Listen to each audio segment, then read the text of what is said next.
we bring in Crazy D in, but Larry, talk to us about curfew. Do you are we gonna abide by this curfew in Cleveland? Do we need a curfew? What are people saying about it? And the thing about it is like the curfew to me, uh, it was important to keep, I guess, the rest of the city down there. As far as the curfew itself, there's a lot of cities and states that have curfews. Some have not abided by them, so people been getting arrested or just doing whatever they want to do during this particular curfew. But I think that we are peaceful enough right now to deal with it. Here's the thing about the curfew and what your man John said. Proving the murder one would be hard because it would be premeditated. The murder two is more reachable for the leader, the person who had or for Derek Chauvin, who had the knee on his neck. The rest of them are accomplices. But the thing about it is like we need convictions. If we don't have convictions in this case, this is just the tip of the iceberg.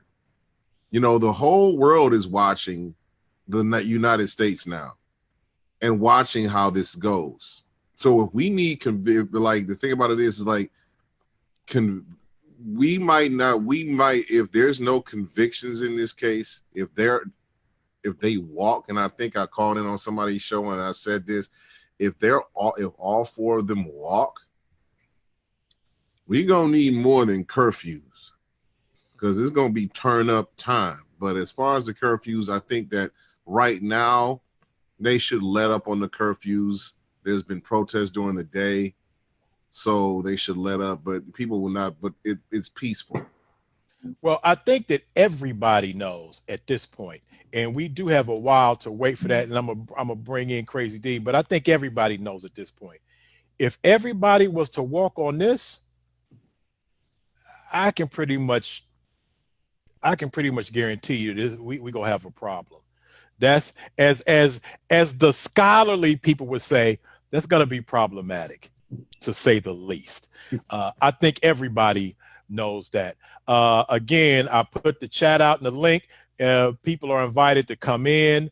Dawn, we need some sisters up in here, and you really working it. You getting in that work on the chat in the chat. But right now, I want to bring on my man Crazy D.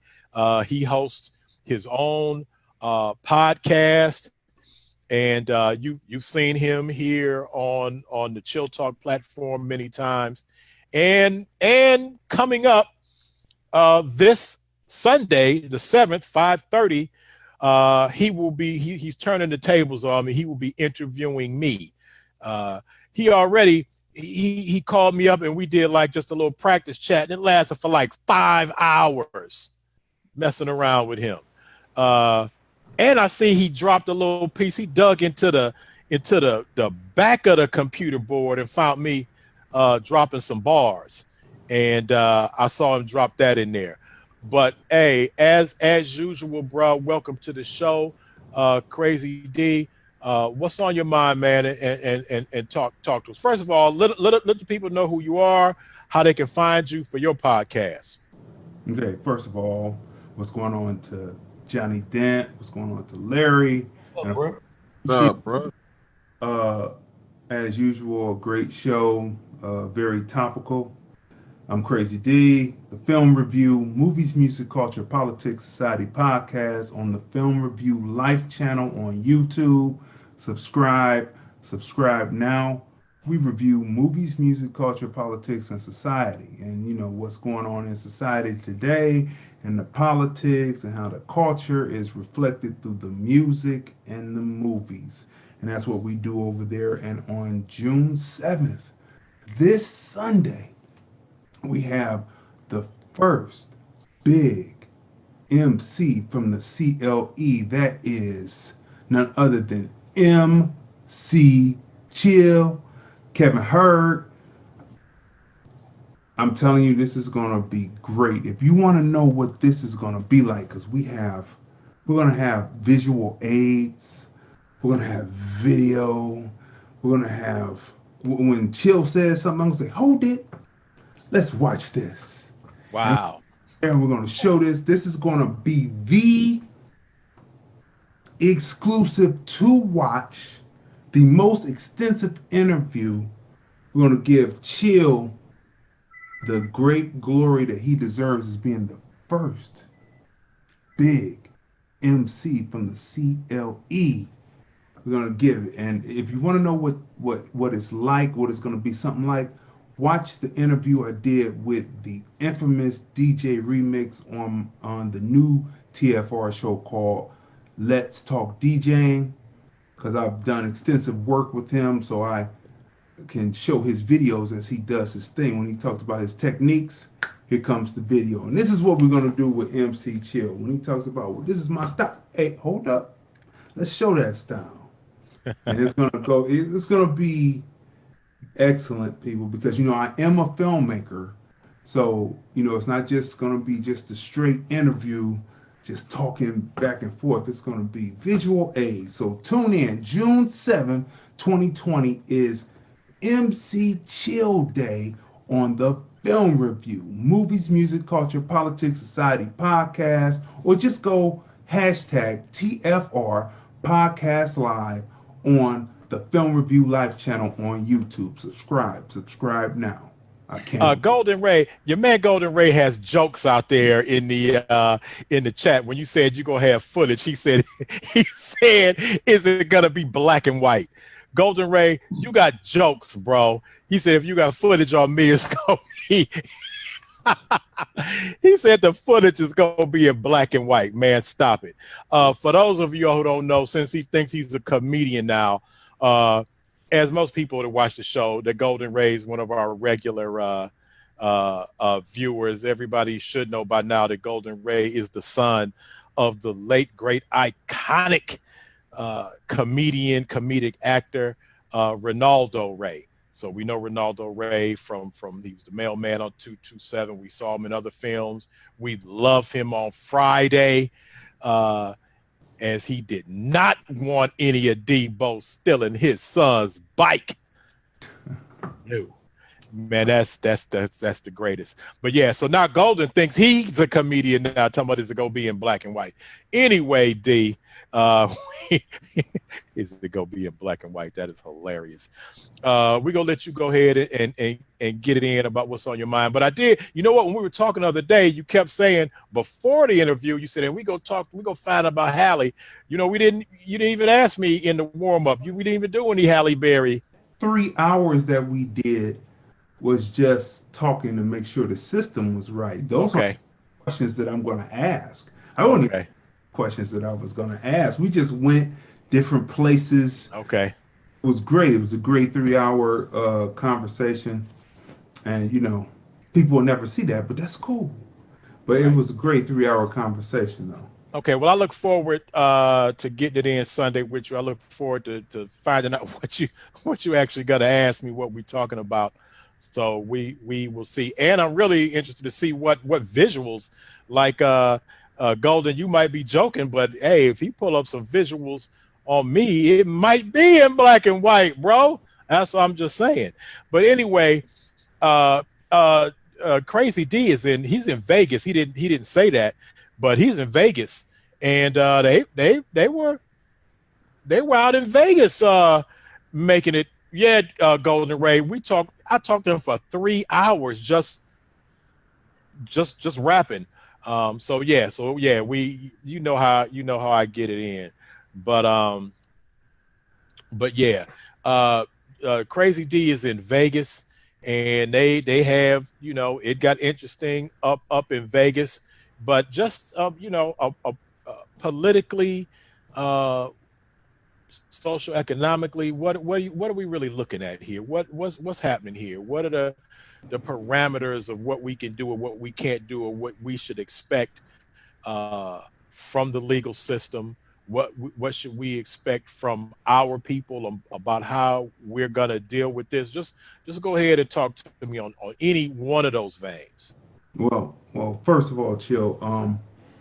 You know, back in episode 105 of our show, we were talking about COVID-19 as a bioweapon because Yahoo News had put out an article about the Aryans and the white nationalists using the virus as a bioweapon, like spitting on things. Then videos started showing up, and we actually showed video where they were spitting on rails inside of subways or spitting on dials of the buttons in elevators and actually going around coughing and spreading the virus. So the first thing that I'm looking at is there could be actual honest Caucasians out there that are in the marches, but then you have the ones who are walking around writing Black Lives Matter, and there's video where the people are yelling at them, don't put the graffiti on the wall or on the Starbucks because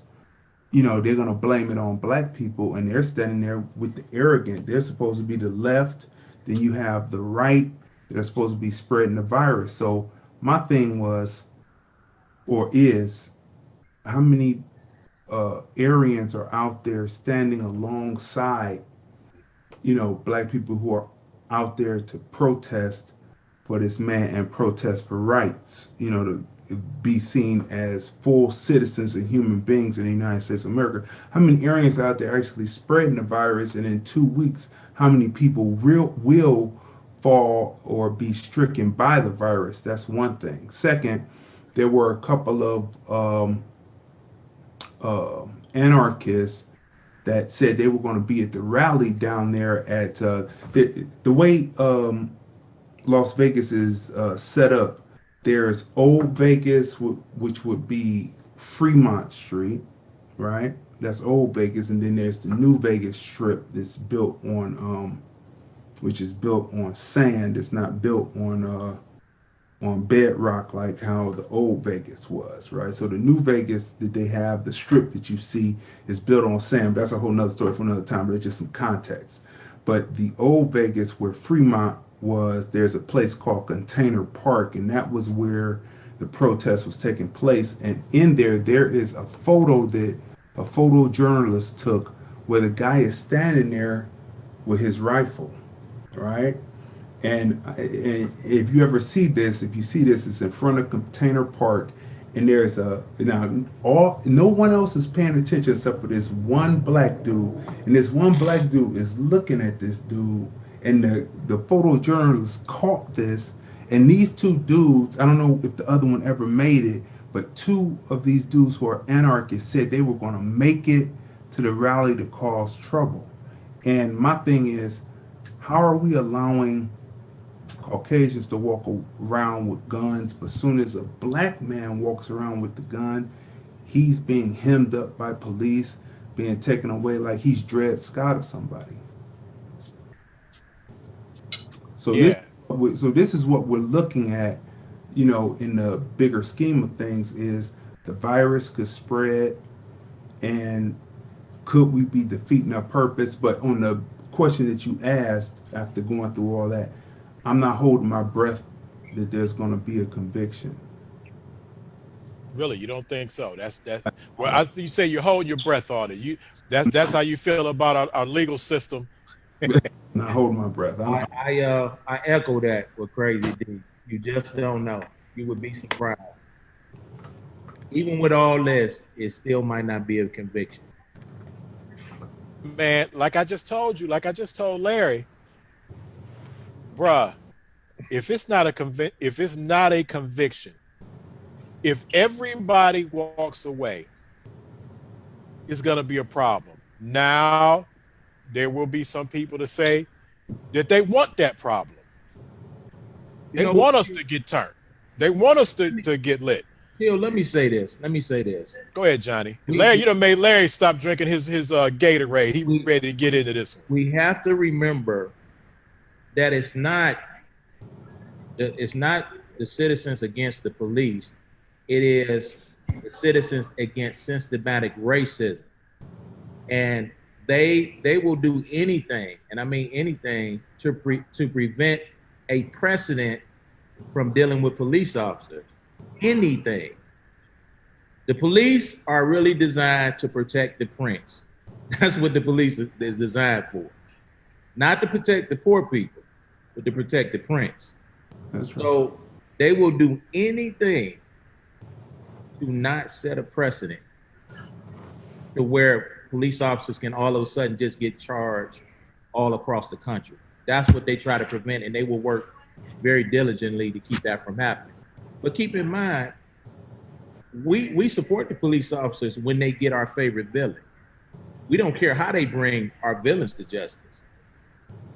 When it comes to the other side of looking at this, that's when we become skeptical and start trying to figure out whether the system works or not. Just keep that in mind. But I'm joining Crazy D with that. It may not happen. All They've right. done it before in clear cut cases. Clear cut cases, right? Done it before. Now I'm eventually go back to Crazy D because I want him to get into a couple more things I brought up. But Larry, now you and I just got through talking about that now, and we've seen, bruh, we've seen it in Cleveland. We've seen the people walk away with no charge for the Tamir Right. Rice. We've seen the people in the Brelo case where they shot these people 100, and for the people, Stood on the hood. I want the people, and let me get to that, Johnny Dent. I want the people who are not from Cleveland, who may not have heard about this. They shot an unarmed couple, a man and a woman. They shot an unarmed couple 137 times. Or did. Someone who did not, neither one had a weapon. And in the midst of those 137 shots, Officer Brelo got up on the hood of the car, Or did. cowboy style, and fired the kill shot into the front windshield from the hood of the car. And the reason that they said that they fired 137 shots at an unarmed couple, a man and a woman, is because they were afraid. Listen to what I'm saying. They said they were afraid for their lives, of which, in the midst of 137 shots fired, one police officer, afraid for his life, got on the hood of the car and fired what they proved to be the kill shot You left one part out, Chill. into the car. Talk to me about it, Crazy D. You left out one part. They said that it must have been the sound effects of the building and the bullets because it seemed like being that. They did say that. So you had to add that. That's very important. He said within those shots, they thought that the people were firing back on him. So that's why he got up there and he said it must have been the buildings. Right. And the point is, amongst all of that, one police officer got on the hood of the car and fired directly into the front seat where this man and this woman who did not have weapons, they walked away. So, Larry, we've seen him walk away before. In Cleveland personally, Larry, are you joining Crazy D and Johnny Dent in doubting that there will be that these people, they're saying that they wouldn't be shocked if everybody walked away free. And we already just said if that happens, we know that's a problem. But do you think that that is a possibility that everybody can walk away from this case free? Well, I gotta agree with both of them, Crazy D and Johnny, because you said like we seen it before, not just in this city, we seen it before in other cases around the nation that it's happened. And I gotta concur with them. Our hope is like the situation is pray for the best, but expect the worst. That's where we're at with this particular case. We pray for the best. We pray they're convicted. They serve time, but we expect the worst. And they're expecting that they could walk away because Donnie said about the system holding up the pride and system of systematic racism. That's what we're dealing with, and that's what really people are protesting against because of the systematic racism against African American and other minorities, especially African American people in this country. So yeah, I gotta agree with them. I don't want to, but and not nothing against them. I'm just hoping for the best, put a positive light on the situation, but it could happen. Hopefully it doesn't, but it could happen. Wow. Uh, wow. I'm gonna go back to Crazy D to talk about this. I also want to say what's up to uh, Shelly Shockley joining us. Shelly Shell with the clientele, one of my journalism mentors. Shelly OG, black journalist around here, even though she's still a youngin. Uh, she's OG. When I first came to the Call and Post newspaper, she was there uh, day one. I believe when I got there, she was the city editor, something of that nature. But anyway, she's still a big supporter of me and the things that I've done, and she's a supporter of journalists and black journalists, uh, even outside of her journalism duties. So big ups to Shelly Shockley. Now, D, um, Johnny Dent brought up the fact that the police or the system quite possibly do anything that they can not to interrupt uh, the significance that police do not get charged for killing citizens. Uh, I guess John was suggesting that the system will do anything they possibly can, no matter how ridiculous it looks, no matter what evidence is against them, that they will hold fast to that line. I don't want to misquote you, Johnny Dent, but is that the point that you were making before I asked Crazy D what he thinks about that? That was the point I was making, but let me inject one thing. We are not talking about a police officer. He's been fired. That's one thing. That's one element that's a little different. So let me just say that. Okay, but in the course of his duties as a policeman, he murdered that brother. And your point was the system holds the line for protecting police officers, even rogue police officers Yes. Do who you kill remember what citizens. happened? Do you remember what happened in the Brelo case as you were standing there listening, waiting on the verdict, and that judge volleyed back and forth, and you sat on the edge of your seat. You said, "Man, he getting ready to convict him," and all of a sudden, he said, "Not guilty, not guilty, not guilty, not guilty." Everybody just walked away from the screen like, "What the heck just happened?" He's telling us, "Yeah, he killed him. Yeah, he stood on the hood. We know he shot probably what was the fatal shot. He even had a little diagram." And then he said, "Not guilty." Just remember that. All right, D, tell me about the system that deals with police officers versus citizens Um, hmm, how can from I your put viewpoint. system? There are no corrupt police officers. There is nothing that a police officer can do that would take them from their civil service status because it goes back to 1704 and the slave patrols. There's nothing that the slave patrols could do to a black man or a black woman. It would be too much because it was dead or alive. The patty rollers, when the Irish came to get their citizenship, becoming patty rollers, bringing the concept of the paddy wagon from Ireland. So we just talked about this on the show on 115 of the film review, and I was proposing that we need to take all of the coat of arms and strip all the folklore away of the Irish away from the police departments. Strip all that down, take all that away, and dismantle it all the way down, like how they wanted to try to blow the noses off of the Sphinx and all the Egyptians to say that they weren't, you know, Sudanese, you know, the Sudan people now, right? And we So can have that discussion, but go ahead, keep going. I'm just saying it's comparative. You do that, we do this.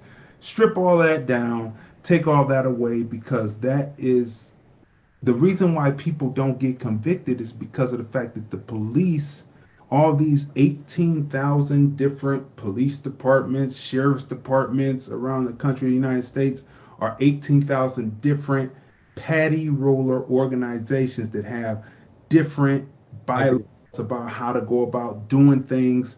And all of this has to be dismantled and put into a system of just us. And then other than that, this is never gonna change until we realize where it comes from. It comes from 1704, the slave patrols, patty rollers. Okay, and I do want to say for the for the people looking in the chat, it looked like and Golden told me I'm not supposed to be looking in the chat. I don't know why he thinks that, but I think Sean and Stereo, I think they're getting it in again in the chat. So I'm gonna keep my eye on that. Uh, but until we, at some point we may have to bring them in to get a new discussion on. But when them two brothers, start getting it in, they're gonna get it in. But Larry, for one, Larry, I'm interested to know, have you what is your father, not that I want you to speak for your father, but again, for the people that watch Chill Talk, they know that Larry Gardiner Sr. is a Lee Harvard OG, and one of the older big brothers that kind of brought up the younger people that was in the neighborhood up, and giving them words of advice and wisdom and information about politics and all kinds of information to keep it real. But and he's been an activist in the community. What has he talked to you about this? He knows you out there. Do you do the radio show? Has he talked to you about what's going on? Yeah, pretty much. Extensive talks with my dad, and not just him, but Crazy Beast is in Las Vegas. My sister, my younger sister, moved to Vegas with her husband a year ago, and she's very upset about it. We had a talk, and since both of us are our father's children, she was like, sometimes you're gonna have to burn some stuff down to make it change. And my father was like, the same thing may have to happen, but it's all across the world because other countries are in this with us. So when I saw the Amish, my father was like, That was deep. he said, when I saw he said, when he saw the Amish holding up signs, justice for George Floyd, he was like, I ain't never seen the Amish getting something like this. So the thing about it is, he just told me to cover everything, but to be careful.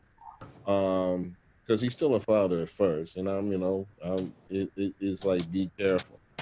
The thing about it is that one of his friends in the Huff riots, got sent to Boys Town for stealing the television. That's old And, school right there in Cleveland. When you get sent to Boys Town, that's right. that's So old school Cleveland. Go ahead, Larry. the thing is that he understands the injustice, and he said to this very day we still have to deal with it. And the one thing he told me, and this, he said, I didn't want you and your sister to have to deal with it, the same type of injustice that I dealt with when I came to Cleveland. Because the story is that my grandmother, his mother, the late great Ophelia Gardiner, her mother moved to Cleveland from Birmingham, Alabama, away from the water hoses, away from the attack dogs, to get away from that, so that her children, my aunt, my late aunt, and my father, can have a better life. And to come here and do this culture shock, still having to deal with systemic racism, prejudice, you know, things of that nature, then he wanted, and my grandmother was Martin Luther King. My father was Malcolm X. My father believed any means necessary. So I guess we dealing with Brother Malcolm's any means necessary times after the peaceful protest didn't work. And this is the turning point in our country to where we get rid of the racism that has been embedded in the DNA of this country, or things need to change, or we're going to have more eruption of of pretty much civil.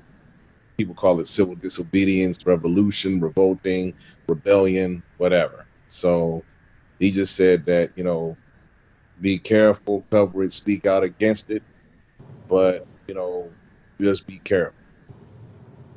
Right. Okay. Well, I'm always interested to hear what Larry Gardner Senior has to say. That's my neighborhood OG, and uh, and that's why you don't like it when I call you Larry Gardner Jr.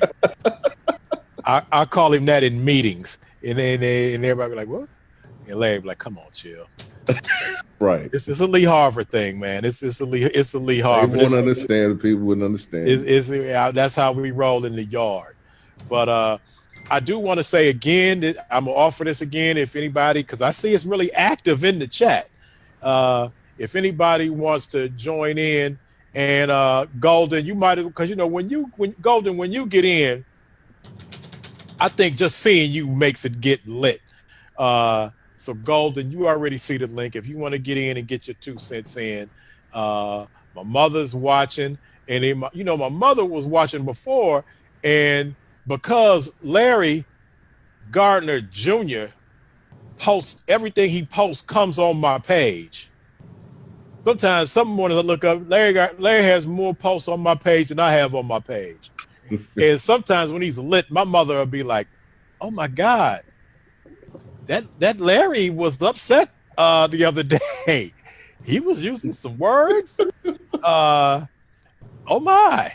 I'm like, "Man, Larry, my mama's seeing you like acting wild all over my page, man. You gotta Gotta calm it down. I calm it know. down." Hey, I told my mother, hey, the name of his show is Headlines and Headaches, and you seeing the headache part. Uh, that's how that brother does it. But again, anybody that's in the chat wants to come on and talk about it, get it off your chest, express some information uh, locally, and they say all politics is local, wherever you're from, or from your knowledge base, or from your history base. Because I see one brother is getting it in. Brother Nicolo Gulla, oh man, he's dropping mad information. And again, bro, you welcome to catch a link and come in and talking about it. And D is multitasking. He's on the Zoom link and still dropping information and links on the page. So that's what's up with that.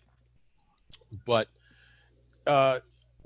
and I wanted to ask Johnny Dent, is it just me, or does it, because we feel like, and here comes Golden Ray, this feels like it's happening in Cleveland. And I wonder, do other people feel like that in their city or where they're from?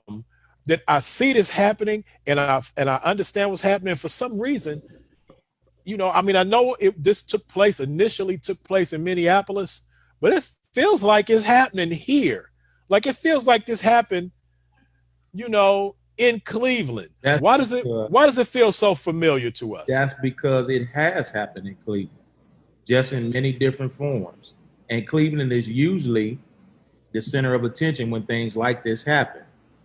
First black mayor in the nation, Huck riots, Glenville riots, the Brelow case, Tamir Rice. You know, we're always in the middle of this. The DOJ, the Department of Justice, is always in Cleveland Always, always. investigating. But I think again at this point in time, I think all of a sudden, when you now we have a different element. We've had the element of other people joining our cause through civil rights, but no time in history have we had the officers themselves saying this is wrong. That will be the turning point when it comes to how we move forward dealing with police officers in the future. They're saying, and I mean they going on social media doing it, risking their jobs, risking the camaraderie of the police department where people are turned away when they see things happening to you. It's kind of like playing football. If you don't like the quarterback, you miss a tackle, right? Right. Same thing in the fraternity of police officers. You go against us on this, we going against you on everything. And they usually weed those guys out who don't stand firm with what's going on in the system. This time, officers are saying, no, man, this is wrong. This is wrong across the country. All right. I mean, I wonder was it just me? And I'm gonna bring Golden Ray in here. And yeah, Sean, I see you saying that brother's part of the Kofi Pi Psi research team. I know that he wrote the chapter, the oh my God, was it the okay, you know what? I'm gonna look and see. It's like the second chapter or something like that. It's one of the earlier chapters. It's chapter 1. Wow. Africa, the world's greatest victim. All right. And that brother that's in the chat right now, dropping all of that information. Brother Gullah is dropping mad knowledge in the chat. Again, I can't say it enough. I know the book is all shiny and glary, but Spears of the Mossy, make sure you go ahead and check that out.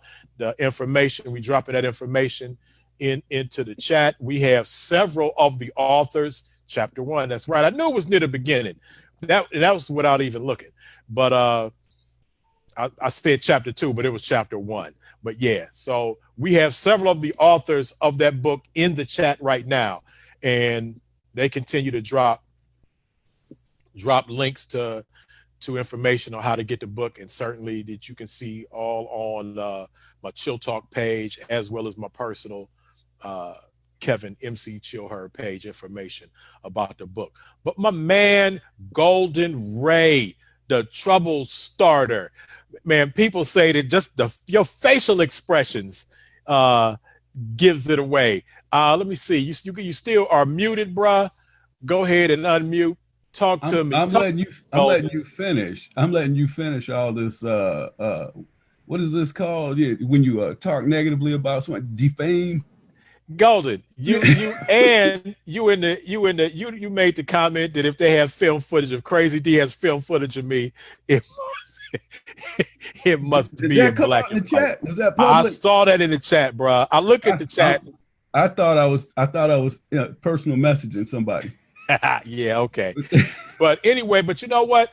When we were talking the other day, we were talking and you were actually watching. As we're talking on Zoom, you're watching the news and you're like, man, chill, it's going down in Chicago. Oh man, it's going down in Florida. Salt Lake City. It's breaking out as we were talking. Yes. So and Sean giving you a shout out. Now that you on, I know once you get on the Zoom, you don't see what's going on in the link, but you getting shout outs in there. But talk to me about what you've been saying. And I know we were watching it like as it was occurring nationwide while we were actually on the Zoom. But as we see the hostilities breaking out all over and in our own city, what are you thinking right now on what has been updated? Man, Los Angeles has been lit. I'm proud of Los Angeles. I mean, you're talking about your former home. What's that? Your former home, My briefly. my other home, yes. Right. Los Angeles is lit. They're still coming out in masses. New York. Um, I mean, it's beautiful. The protests obviously are beautiful. I'm glad to see everybody getting together, taking a. This is an opportunity for us. We've got we've got military personnel turning on Trump and saying that what Trump did was wrong. You know, it's too bad we don't have Congress. If we had congressmen and women, that would stand up and actually call him out. Well, we You definitely know, don't have senators. no, It, oh no, well, at no. least not the Well, majority of the senators in the well, majority. hopefully we can fix that really soon, in a couple months, because this is good though. We've got people turning against Trump. You've got the Catholic Church uh, turning against Trump. Um, it's good. It's good. We're getting some other voices in here and people saying that enough is enough. Because that's just basically it. Enough is enough. And I'm really hoping that I live long enough to see some type of change. I really do. And I just wanted to bring up, and you just brought up something that, and I'm gonna ask everybody about this that's on the panel right now. When Trump was reportedly in the bunker, and he came out the bunker, Like Archie, huh? he he rolled up into a church and was waving around a Bible. Uh, and before I ask you guys to speak on that and who he thought he was speaking to and what was his message, because that was the craziest looking thing. He looked very uncomfortable doing that. But before I can ask people what you thought that was about and what was that message and who was he speaking to, I do want to say that the next time I had this conversation, and Larry made me think about it, I do want to get some of our OGs, our Cleveland OGs, who have been through real uprisings. That'd And be awesome. certainly in Cleveland, we've had two historic uh, uprisings, civil unrest riots, the Huff riot and the Glenville riot. And certainly we have brothers like Khalid Samad, another Lee Harvard OG, Khalid Samad, and we have reporters who covered certainly our OG broadcast journalist Leon Bibb and the dean of black journalists in Cleveland, Mr. Dick Perry. I might have to get them on to let us know the last time Cleveland was on fire. What was that like from the aspect of covering it as a reporter? And that's the good thing. What's going on, Sister Roxanne in the building? That's the good thing about our organization, the Greater Cleveland Association of Black Journalists. We have OG journalists that help us keep up with our history. Uh, Between Leon Bibb and Dick Perry, they know everything that ever happened in recent and past recent memory of Cleveland uh, from a historical vantage point. You walk around with Dick Perry, everybody's seen that the historic photo of Muhammad Ali when he was with Kareem Abdul-Jabbar and Jim Brown. Well, that picture was taken in Cleveland because the non-athlete in the picture is Carl Stokes, uh, former mayor of Cleveland, first black mayor of a major city. But like brothers like Dick Perry can say, this building is where they took that photo, and this is what they did before the photo. This is where they went after the photo. This is what they talked about. We see the photo, but because we have members of our organization who have that type of memory is invaluable. So we're gonna have to get brother Perry up on here as well as brother Bibb, and from the journalist side, and then we have other brothers. Okay, I was gonna say we had other brothers that was out there shooting, but I'm not gonna say that and then say names. But I do know some brothers who who was out there getting it in. I know quite a few. during the Huff riots and the Glenville riots. But I want to get some people who lived through that firsthand and can talk about it. But I want the people on the panel to talk to me about what went through their mind when they saw President Trump emerge allegedly from the bunker, and after dropping uh, those buzzwords of dogs and dominating, uh, and then to show up in a church holding up a Bible. What did you guys think of all of that, and the rhetoric that preceded that? Everybody quiet. So, well, You want to start first? Let's talk. We're gonna start with the chaplain, let the me gangster chaplain. let me say this. It invoked the image in my mind immediately of how they found Saddam Hussein inside of the little hole. That's number one. It went straight to my head. Like, what is he hiding for? But to have the Bible in his hand, and obviously he wasn't reading it because his conversation was totally different than what's actually in the book. So that's number one. But I said to myself, there's no way to fix him. You remember Otis and Mayberry Chill? Otis the drunk. Yeah, he could get drunk and fall all out, and they just grab him off the street and put him in jail for a little bit, and he let himself out when he didn't got himself back together. You went old school with that one there, Johnny. Then go ahead, bro. Yeah, you can't do this with this guy. You can't do it with him because there is no fixing up. His suits got better. His toupee is on right finally. They got the teleprompters up. He jumps off the teleprompters. He just don't. He can't read. Say that again. He can't read. That's why he jumps off the teleprompter. That's funny. The same thing. He sees a three-syllable word. He sees a three-syllable word and says, and it just goes on his own thing.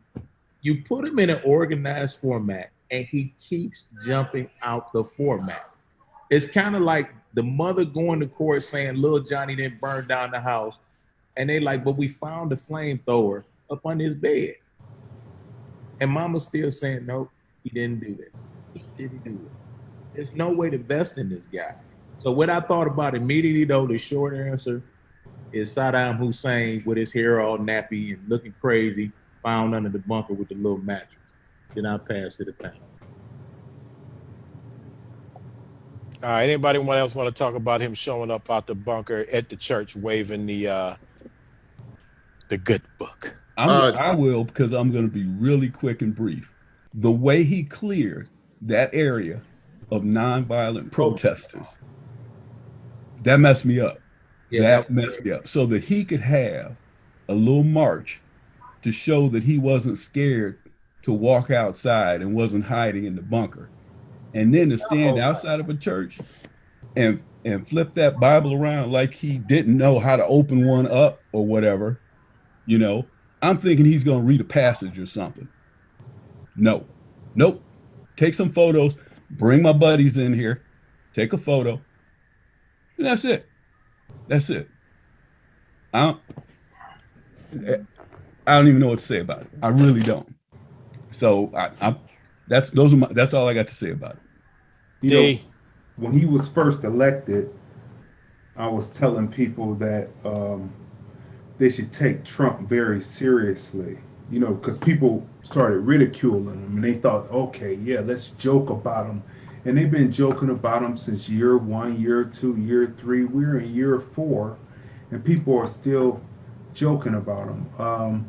I thought, when I looked at the situation, I thought that was a keen example of misdirection when he cleared out the park so that he could walk the church. It was like misdirection. I was thinking that the protesters weren't that savvy, because someone should have had a television and they could have, okay, the police are pushing us back. They could have ran down the block, broke back the other way behind and came back and met him at the church.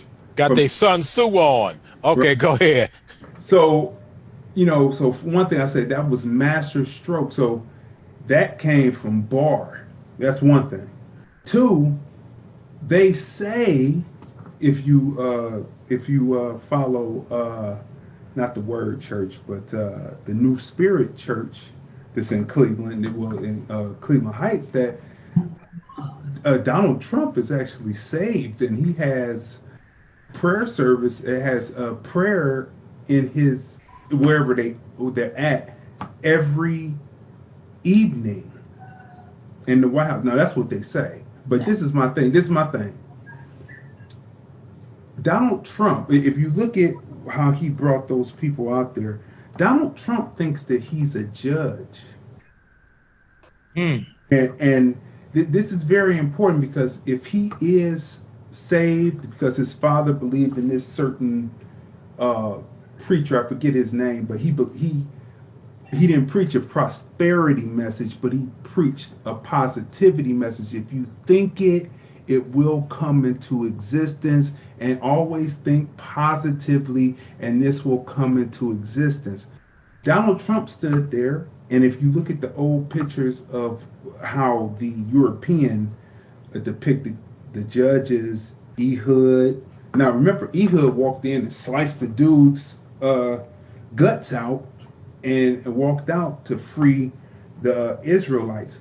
Trump believes for his people that he is a judge and he's liberating them from something, and that's what that was about. And I think that people need to, just my opinion, that people need to stop ridiculing him and start taking him very serious. And I always said that, and I remember people were saying, you know, oh no, they're gonna get him out of there. I said, no, they're not, because it's something about a person in business and protecting their name. See, history has a way of changing things as it goes along. Like Trump might be seen as a very bad man, but years down the line, as his family name keeps going and they keep having successors and success, that whole we won't be here, but that name will continue on and be seen as something good, and they will stand there and use him and say he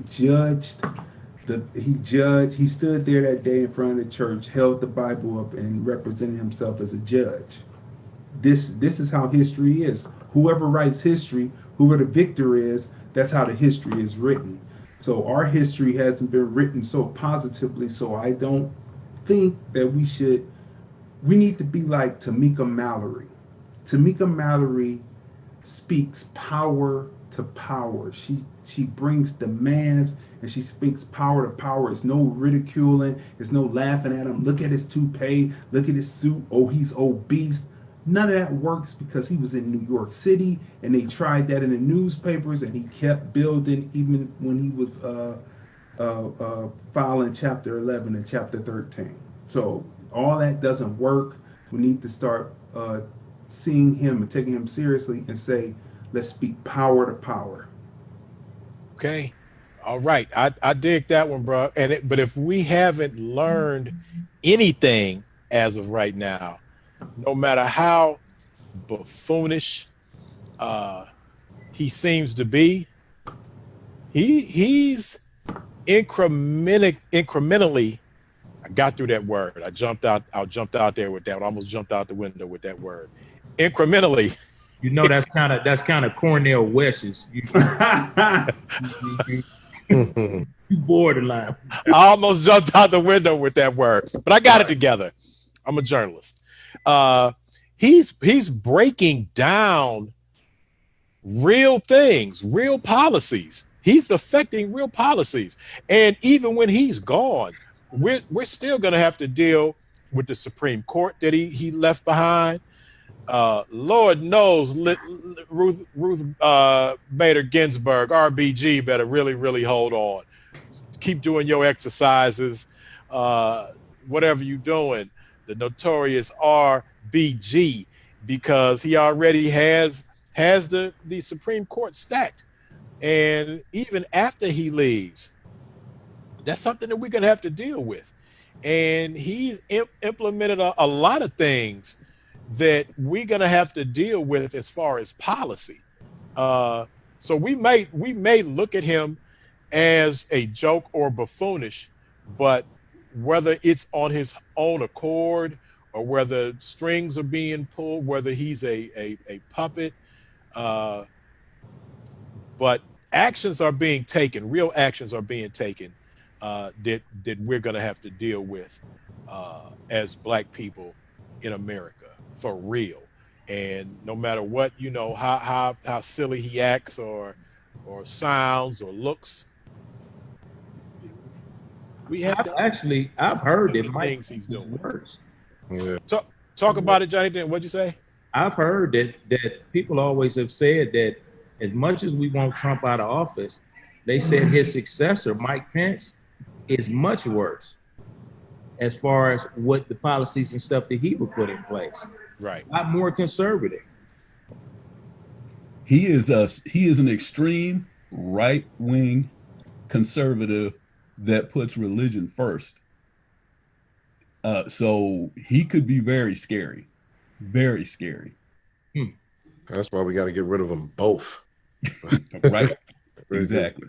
Well, Trump has made America the corporation in his own image.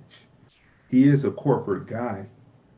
America is a corporation, so he just came in as a business guy and made the corporate and is forming a corporation in his own image.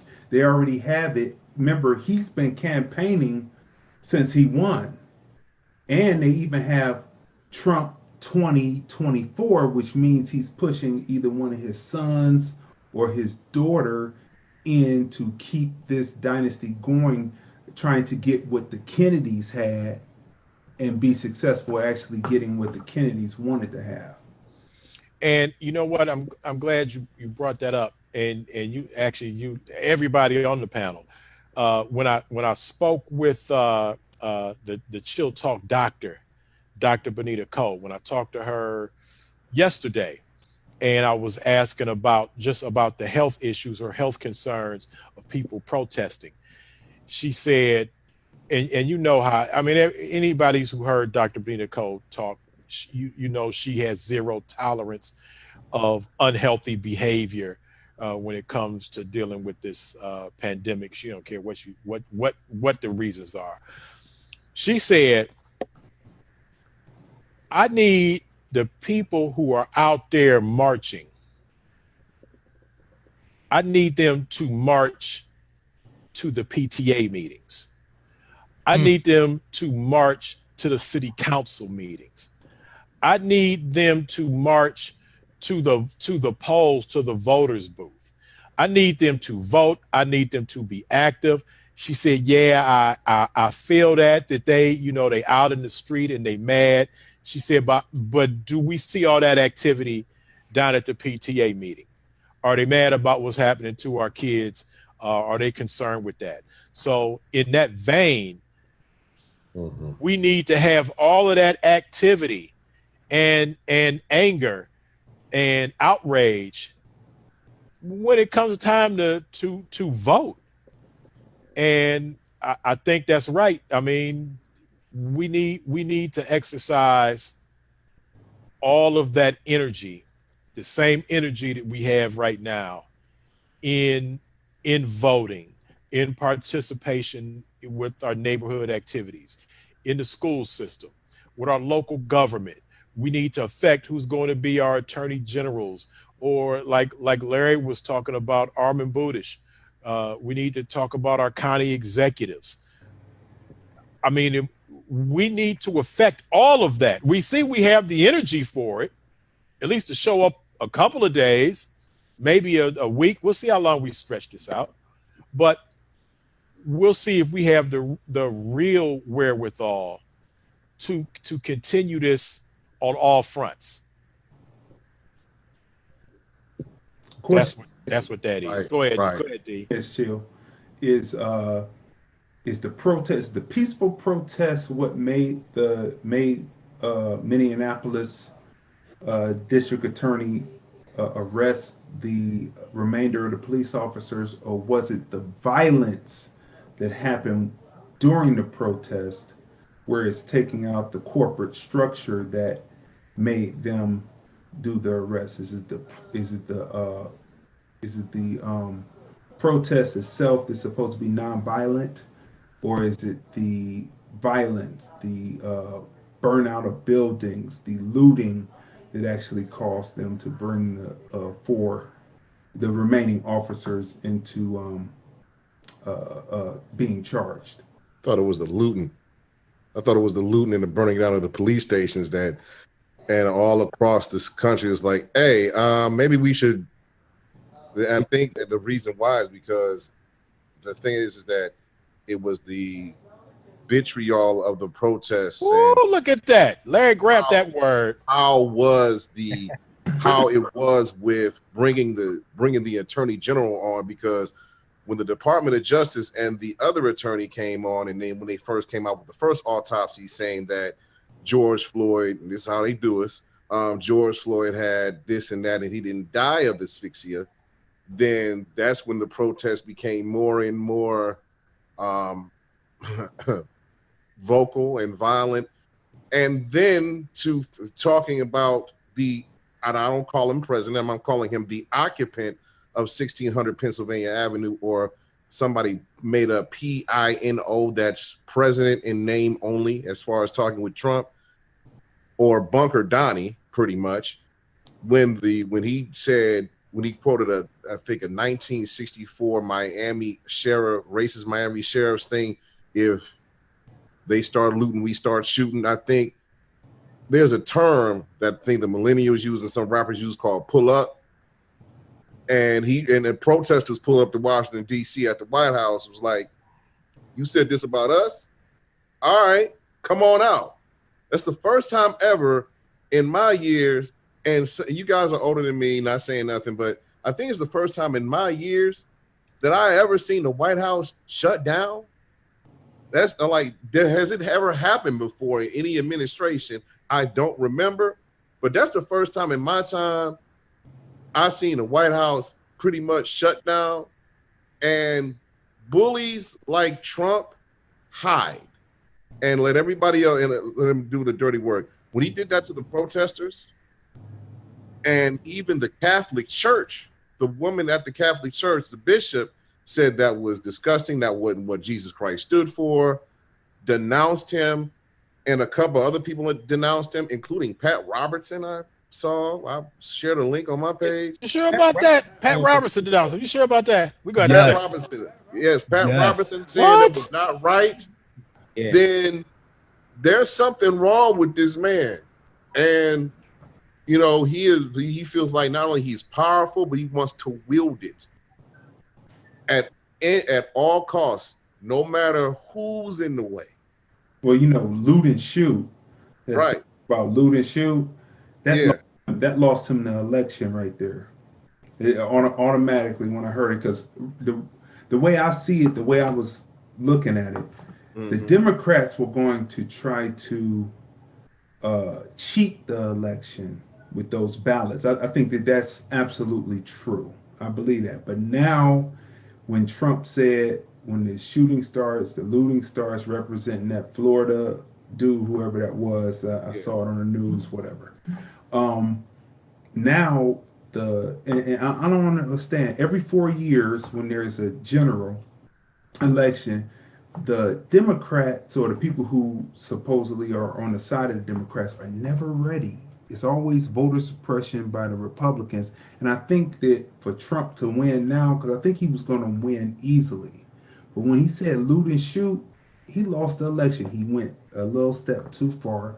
And I think it's going to be voter suppression. And I wonder if the Democrats and the Democrats' allies, or the Dixiecrats, as I like to call them, because they're really no different, if their allies are ready for the voter suppression.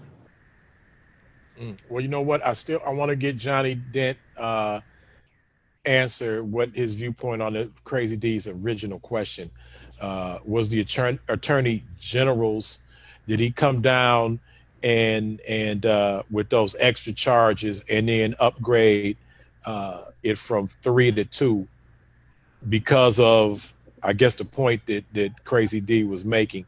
Did that occur because of the agitation of the rioting, which he pinpointed was part of the uh, the the the interruption of the corporate structure, or did it happen because of peaceful protests, or as Larry suggested, but all eyes on him with the world watching?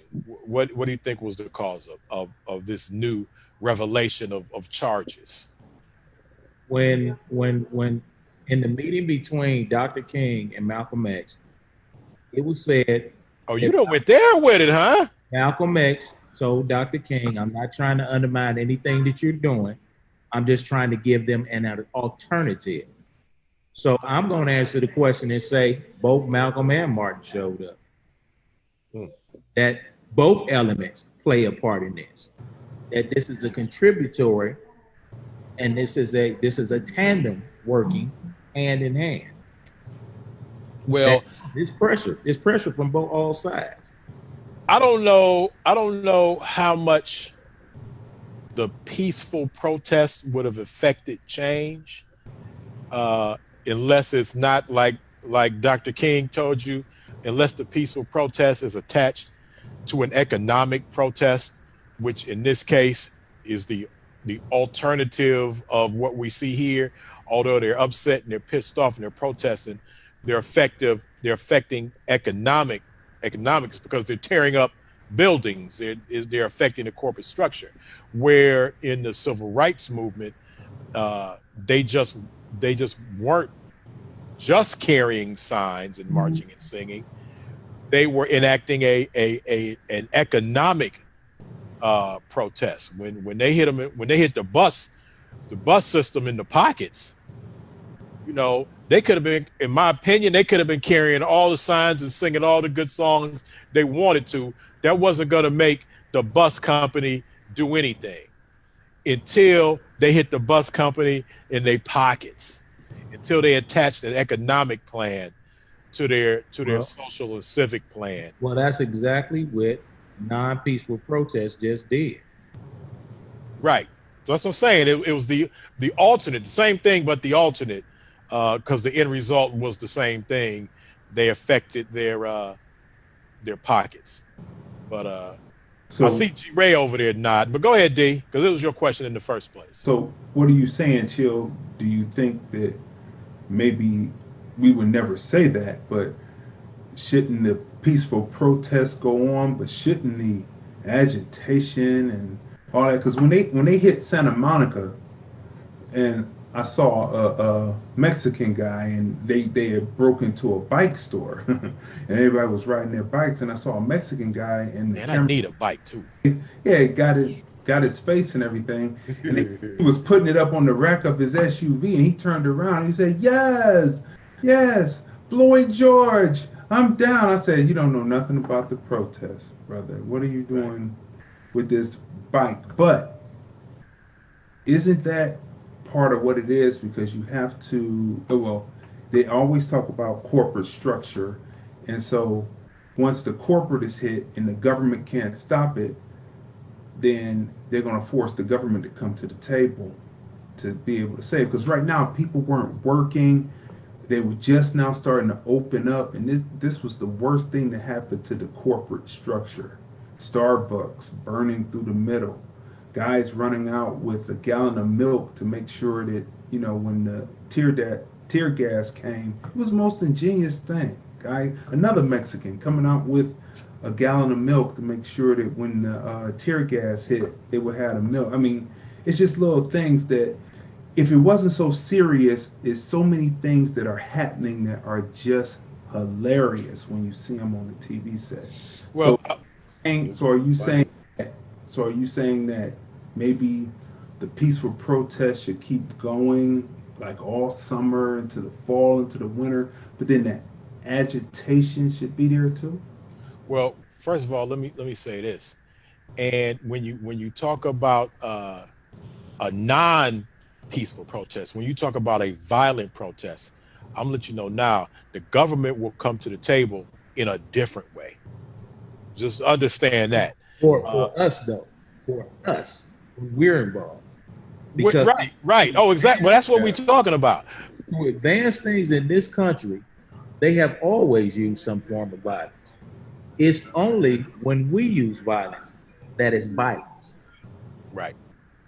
Right. I'm just letting you know that if that's our only plan is to be violent, they will meet that with violence. That's true. They No, wait And for that it. fight, and that fight, we're not gonna win.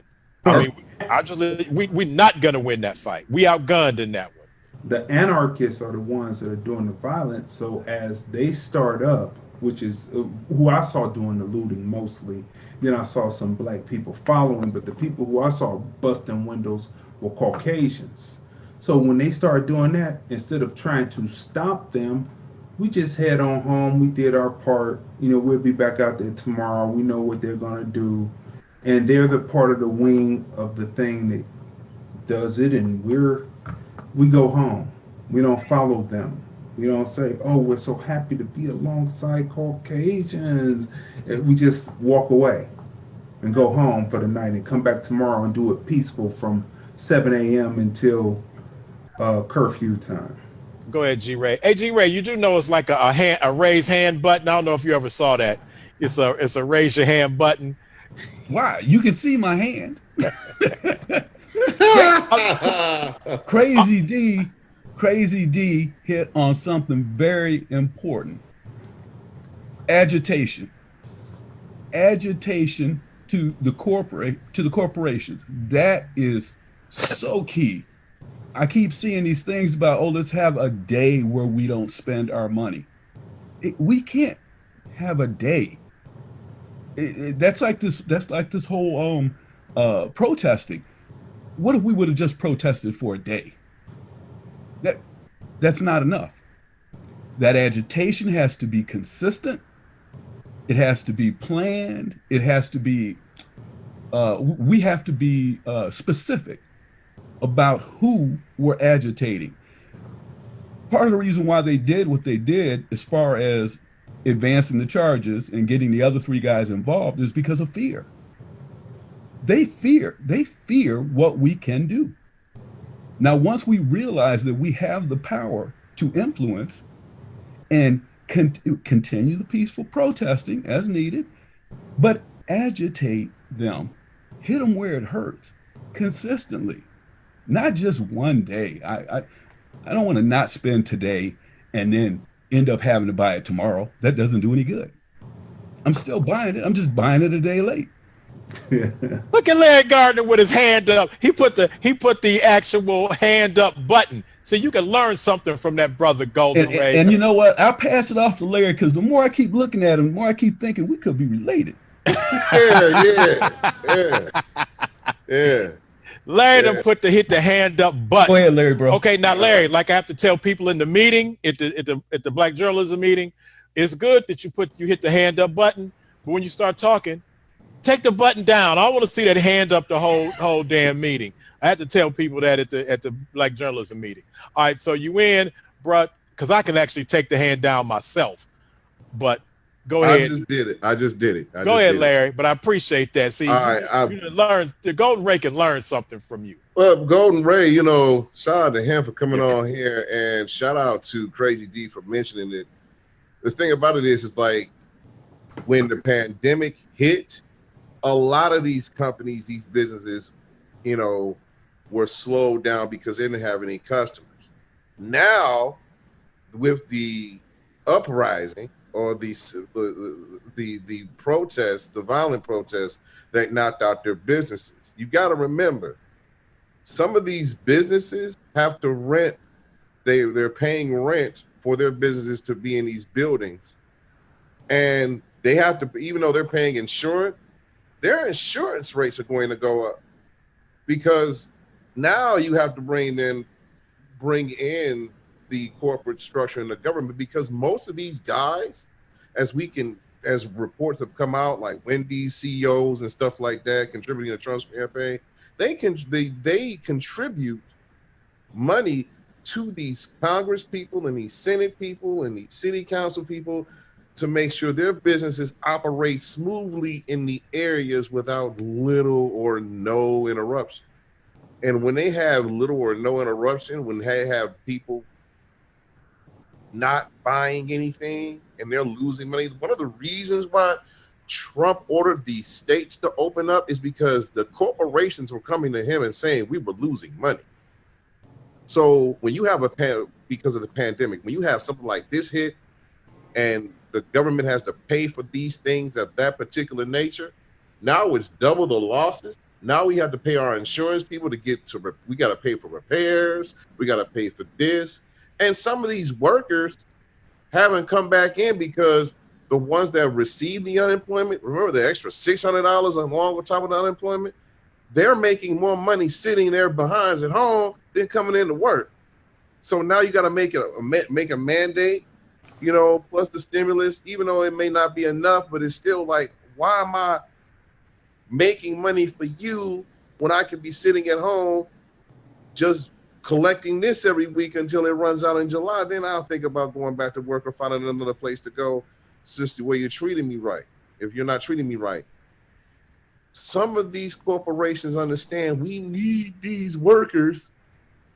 And if they're the ones doing the protesting or not coming back in, and some people are scared, would you risk your life for $10 an hour? No. Especially if I see somebody coming in and they want to take whatever they want, go right ahead. By the way, you get an extra TV, you put it in my car. But the thing about it is that you got to remember, I'm not like my life. If I die protecting something something that could be easily replaced, you're going to replace me with somebody else. You're going to replace that TV with another TV. So I don't care. Take what you want.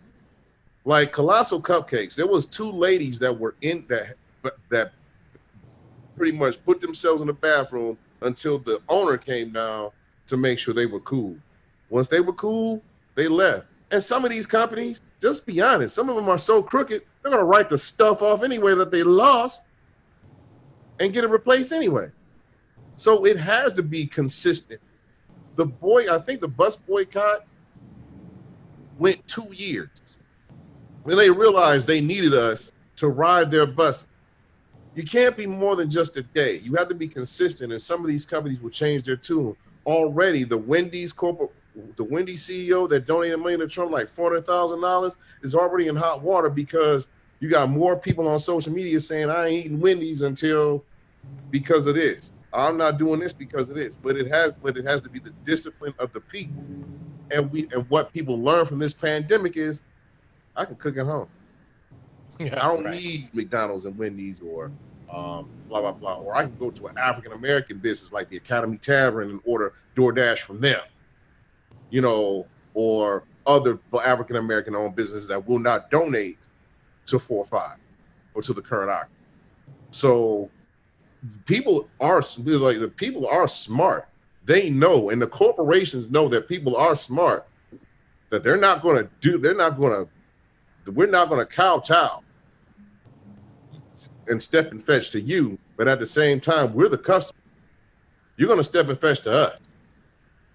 And that's the power that they have. Now, the violence,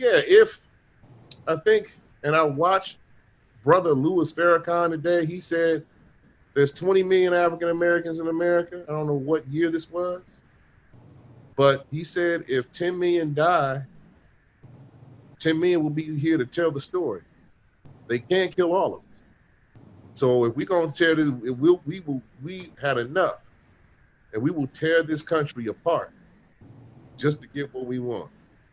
And that's fear. That's what they realize, that we may lose some battles, but if we lose some people, you're gonna lose some people. And I hate to say it like that, but that's the way it's good. Like, the thing about it is, like, we're in a war against systemic racism and bigotry against brown people and minorities, and the anarchy people, and those Caucasian whites, those young youths. They're more dangerous than the gang members are, because they just don't care. And if they don't, and these are the children of attorneys that serve these corporations that have been forgotten about, that have been put in boarding schools, that they told that they were on ADD and things like that nature. Now they got baseball bats and they want to crush this system. We're going to let them crush the system because they ain't going to kill their own children. They're going to kill us, but they won't kill their own children. If they kill their own children, then that's the monsters eating each other. I hate to say it like that, but and I'm sorry, Crazy D, I made your head spin, but that's exactly the way it is. No, that's I it. feel. Okay, I see Miss Moon is hitting me up. I don't know why she's not in here with us, Miss Moon. We need that feminine energy. You're supposed to be a guest on here. I put the link in the link in just in case you had some problems. Put the link in here. I do want to talk about something, Larry, that you brought up about the system turning on their own. I do also want to acknowledge it's not like I don't see what they're saying in the chat. Dylon or Dylan Yeah. says stop using Zoom. They're helping law enforcement. Okay, one, I need to see some sources on that. And two, on what level is that? Because as far Law as I enforcement know, is broad. I know what they're talking about, Chill. okay, go ahead. Because what I was gonna say is, And I'm joking, but what I'm saying is I'm not serious about this, but I could just assume that people are on there talking all kinds of things like they forget that not only are you recording, but they're recording too, and they're probably handing it over. Like they're handing this over and say they must be black extremists. Because Larry had the gall to say right here, right now, what he just said a minute ago, which just made us all extremists all of a sudden. No, okay, I'm just because I was getting ready to say, D, is that how is that any different from? I mean, is it just Zoom? Does he have some specific information about Zoom, or is it Facebook, YouTube, scope, WhatsApp, Periscope, TikTok. Instagram? My Amazon Alexa is capturing all of this and sending The it straight to the man. the We your in trouble. the 3G, 4G, and 5G cellular Oh, wired system, uh, Already. Netflix, uh, you Hulu. Come on, bro. Give me. I gotta get off Zoom.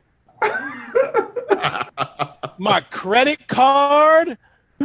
Uh, Come on, man. Give me some information there, Dylan. Give me some sources to provide exactly what you're talking about. Seriously. But because obviously we're being tracked. I mean, I don't even think that we need to. Okay, but seriously, give me some information. Give me some sources about. where's stereo?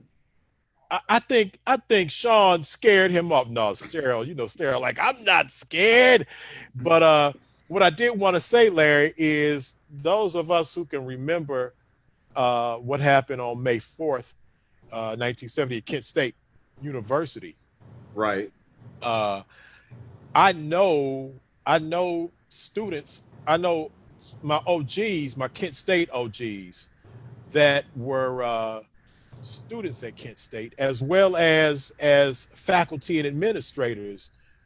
There's still some left that were faculty administrators then, and students that were there then.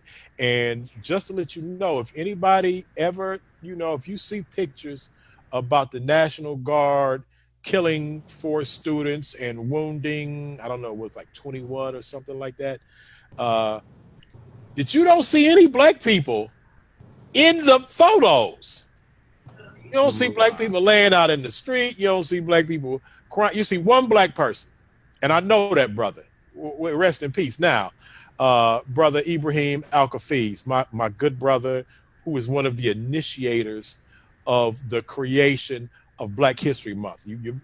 Some of you might have heard me tell that story before. That Black History Month was conceived, created, and originated at Kent State University, primarily by 2 students and 2 faculty members. And you could even, you can look into that and see that Black History Month as a month was started at Kent State University by black students and two black professors, two black not professors, two black faculty members.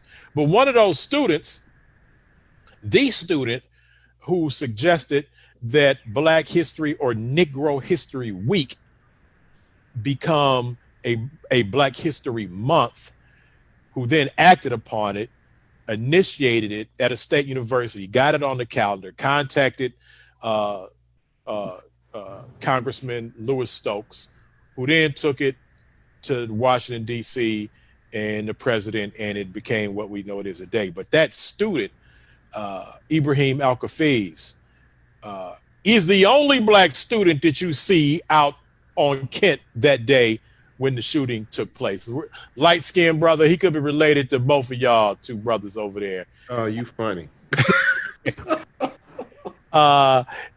Ibrahim Al Kafiz, and you see him maybe in a picture attending to one of the students who have been shot and killed. But the OGs from my OGs at Kent State and faculty that was there, they gathered the black students. When the day the National Guard showed up, they said, okay, if the National Guard show up and start shooting, you know who they're gonna shoot at first. So all the black students left the campus. There were no black students up there that day. They bounced. That's why you never see any pictures. You see one brother, Ibrahim, Dwayne White government name, other code name Fargo. Maybe we had like 10 names, but and he's made transition now recently, but and I actually was supposed to receive an award in his place at Kent State University when they had a acknowledgement of the creation of Black History Month at Kent State University by those black students and professors. But his last minute, his son and his daughter, they were end up getting in contact with him and they accepted the recognition. But my point being is that when the National Guard came to Kent State, black students were not available to be shot. And that day they did turn on their own, shooting at and killing students and wounding students. And it was quoted by one of the students, because you see the white students, when the guard, you see them put like flowers into the guns of, and one of the students saying that we didn't know that the guns were loaded.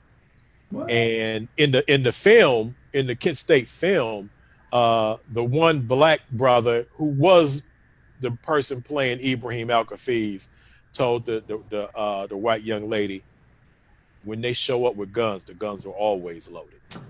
But that speaks to what you're saying, Larry. There are times historically where they will turn on their own, given opportunity. No brothers are there to be shot or shot at. So it could happen. We've seen it happen before. Mm-hmm. That's all I'm saying. So where we at? I don't see anything from my man Dylan giving me some information on Zoom specifically, helping law enforcement. Okay, so that's that. All right, I think we're at the end. Y'all again might have made me miss out on all the food upstairs going on at the party. I'm gonna go shaking his head. I think it happened again. But in closing, anybody have anything else to say? Any shout outs? Any look fors? I see Johnny Dent leaning up. Go ahead, John.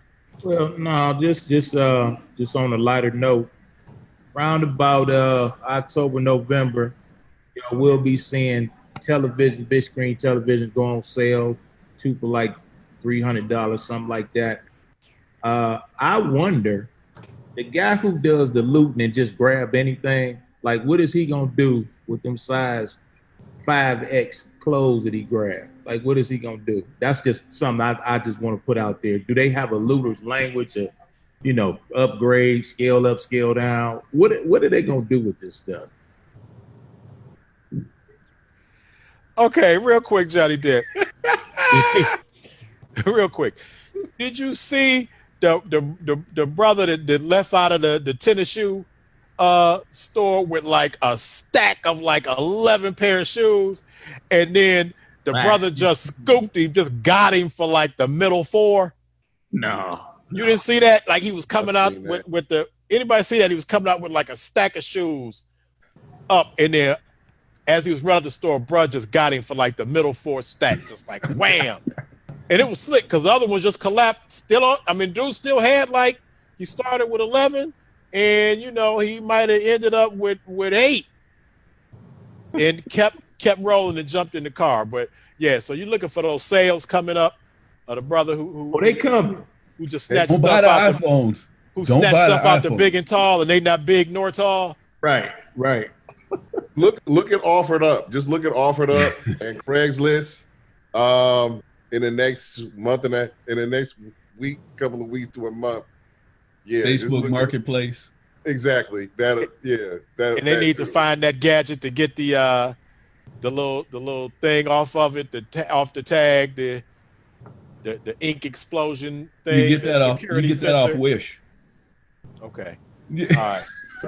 But once they order that off Wish, then they said get that off, and then you're gonna see a lot of sales within the next. Yeah. So Okay, all the people ordering that stuff, like my man said about Zoom, that's when they gonna roll up to your crib. They know you got stolen stuff.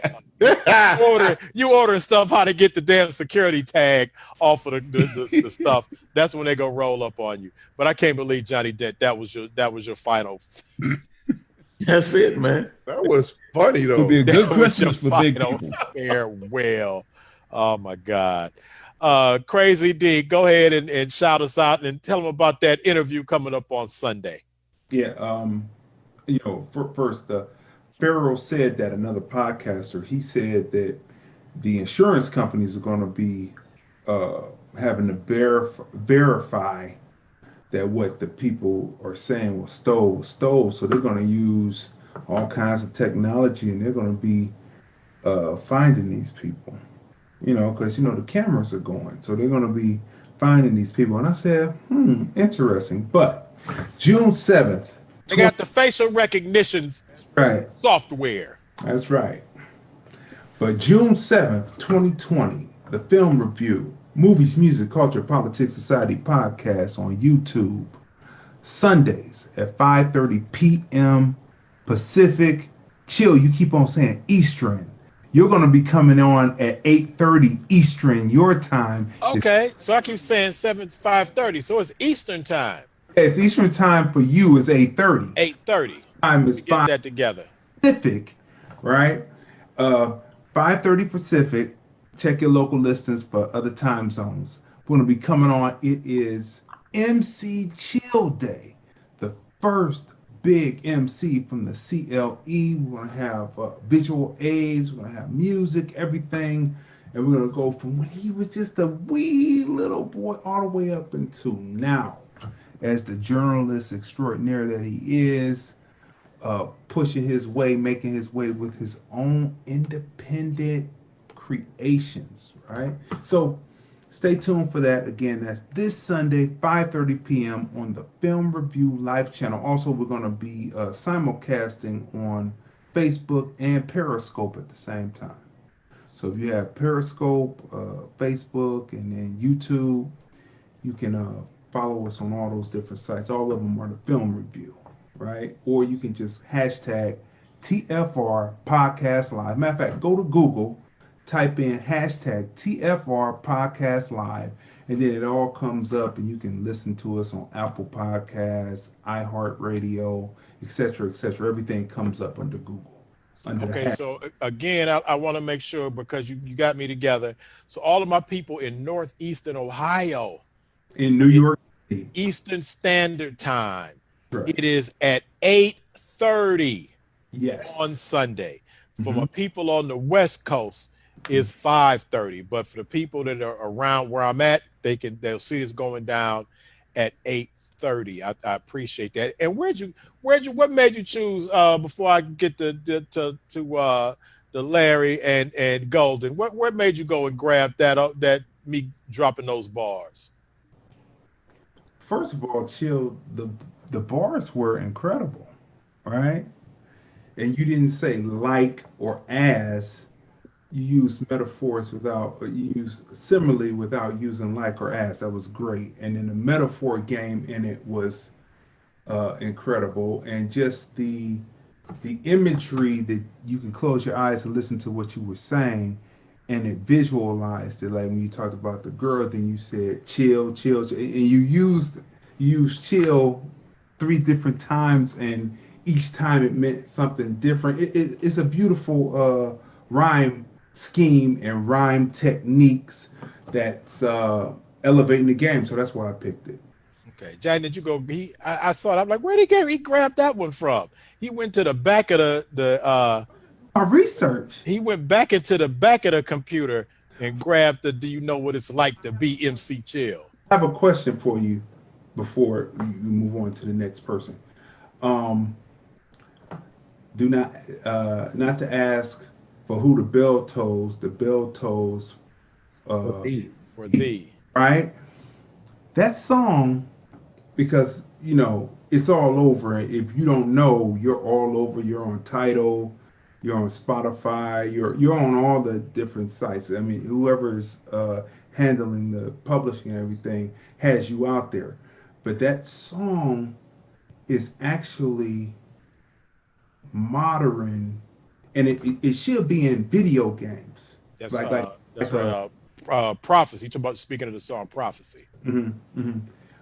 It should be in video game like Grand Theft Auto because of what you're talking about. But the hook, it with the women singing on it, up the bell tolls for thee. It's just like kind of angelic. And I'm going to ask you about the spiritual elements because I've noticed in your music that there's a spiritual through line that I don't think that people pick up on because most people are heathens. No, I'm joking, but they don't pick up on the spiritual through line of what you're putting in there. So I'm going to ask you about that, and don't tell me now. But that's Sunday, June 7th, 5:30 Pacific, 7:30 Central, 8:30 Eastern. The Film Review Podcast on YouTube, the Film Review Life channel. Subscribe now. All right, Larry. Oh, before I hit Larry off, just in case, and you'll see me probably dropping this starting tonight, because Friday, Johnny Dent, I will be interviewing Dana Dane. I seen that. So on Friday, I'm gonna get. I put the information out, but Friday I'm gonna be interviewing Dana, and that's my guy. One of the first brothers that I met. Actually, probably day one that I went to New York as a Fever recording artist. I went to the Apollo and parlayed with Dana, Sandy, and Cheryl, Salt and Pepper, who weren't even Salt and Pepper at that time. They were called Supernature. The group was called Supernature, and they had one. Everybody had one song out that day. Dana had Nightmares of the Night. I had Buster's Rhyme, and Sandy and Cheryl had I'll Take Your Man. And so that was day one of me being in New York, just hanging out at the Apollo. And so yeah, but then Dana and I have done shows together, and we've politicked and parlayed in and out of New York. So it's gonna be cool to sit down and talk to my man Dana Dane, and that's gonna be on Friday at 8 o'clock. Larry H. Gardner Jr. Talk to me, bro. All right, first of all, shout out to you interviewing Dana Dane. And for all them people out there that do got some stuff, I do wear a size 13. Just letting everybody know. And I can use a couple of extra large. Listen, Linda, listen. Listen. I had to pay extra daycare for the boys since he's been out of school. So yeah, I'm a little brother, a little short right now. But headlines and headaches, voiceitradio.com, nervedjs.com, all the political stuff and everything else like that. Hopefully, tentative guest is Billy Sharp of the Urban League Guild. Billy Sharp, my man. So he will be there, and some other stuff. I'm trying to see. Speaking of Billy Sharp, I'm going down to the protests at Huff, the Huff protest in Ward 7, ran by Councilman Bashir Jones, 8555 Huff Avenue. That's going to start at 6 o'clock. Be there by at least 5:15, 5:30. And headlines at voiceatradio.com. Every single Saturday from 3 p.m. to 5 p.m. Eastern Standard Time. That's every Saturday from 3 p.m. to 5 p.m. Eastern Standard Time. So probably about 12 noon for Crazy D. So want to catch it on voiceitradio.com, www.voiceitradio.com, or nervedjs.com. Download the app, voiceitradio.com, or Mixcloud to download all of our shows, especially mine. And the Queen is off this week, so I'm going to have a special co-host. She is going to Florida, and best wishes to Jay Price. And who's the special co-host? It better not. You better not have stolen none of my people. If I see Felicia show up on y'all show after she done missed like the last 3 weeks, it's not gonna be Felicia. Even if it was, what you gonna do? Just no, but it's not gonna be Felicia. It's gonna be somebody that's come back.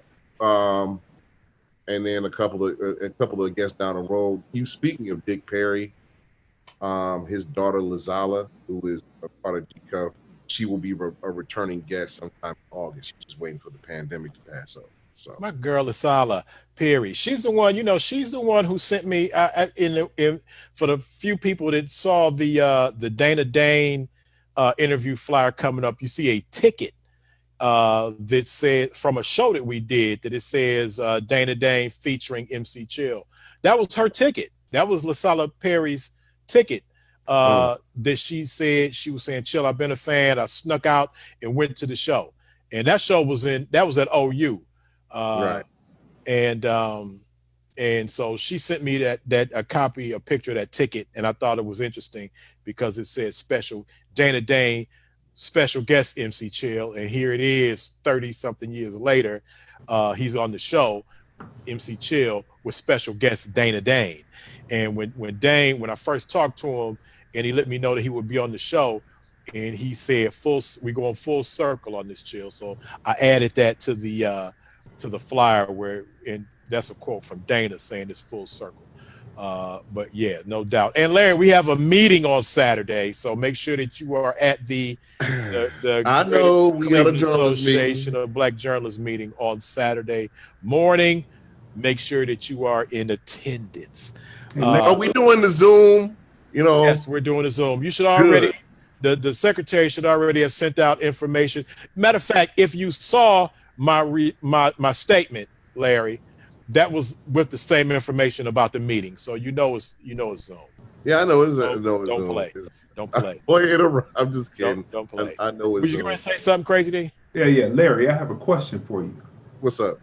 To your show on Mixcloud.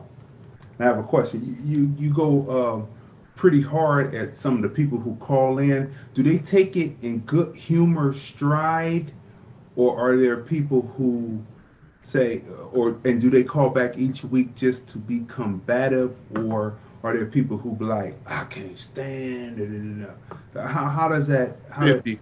They do 50.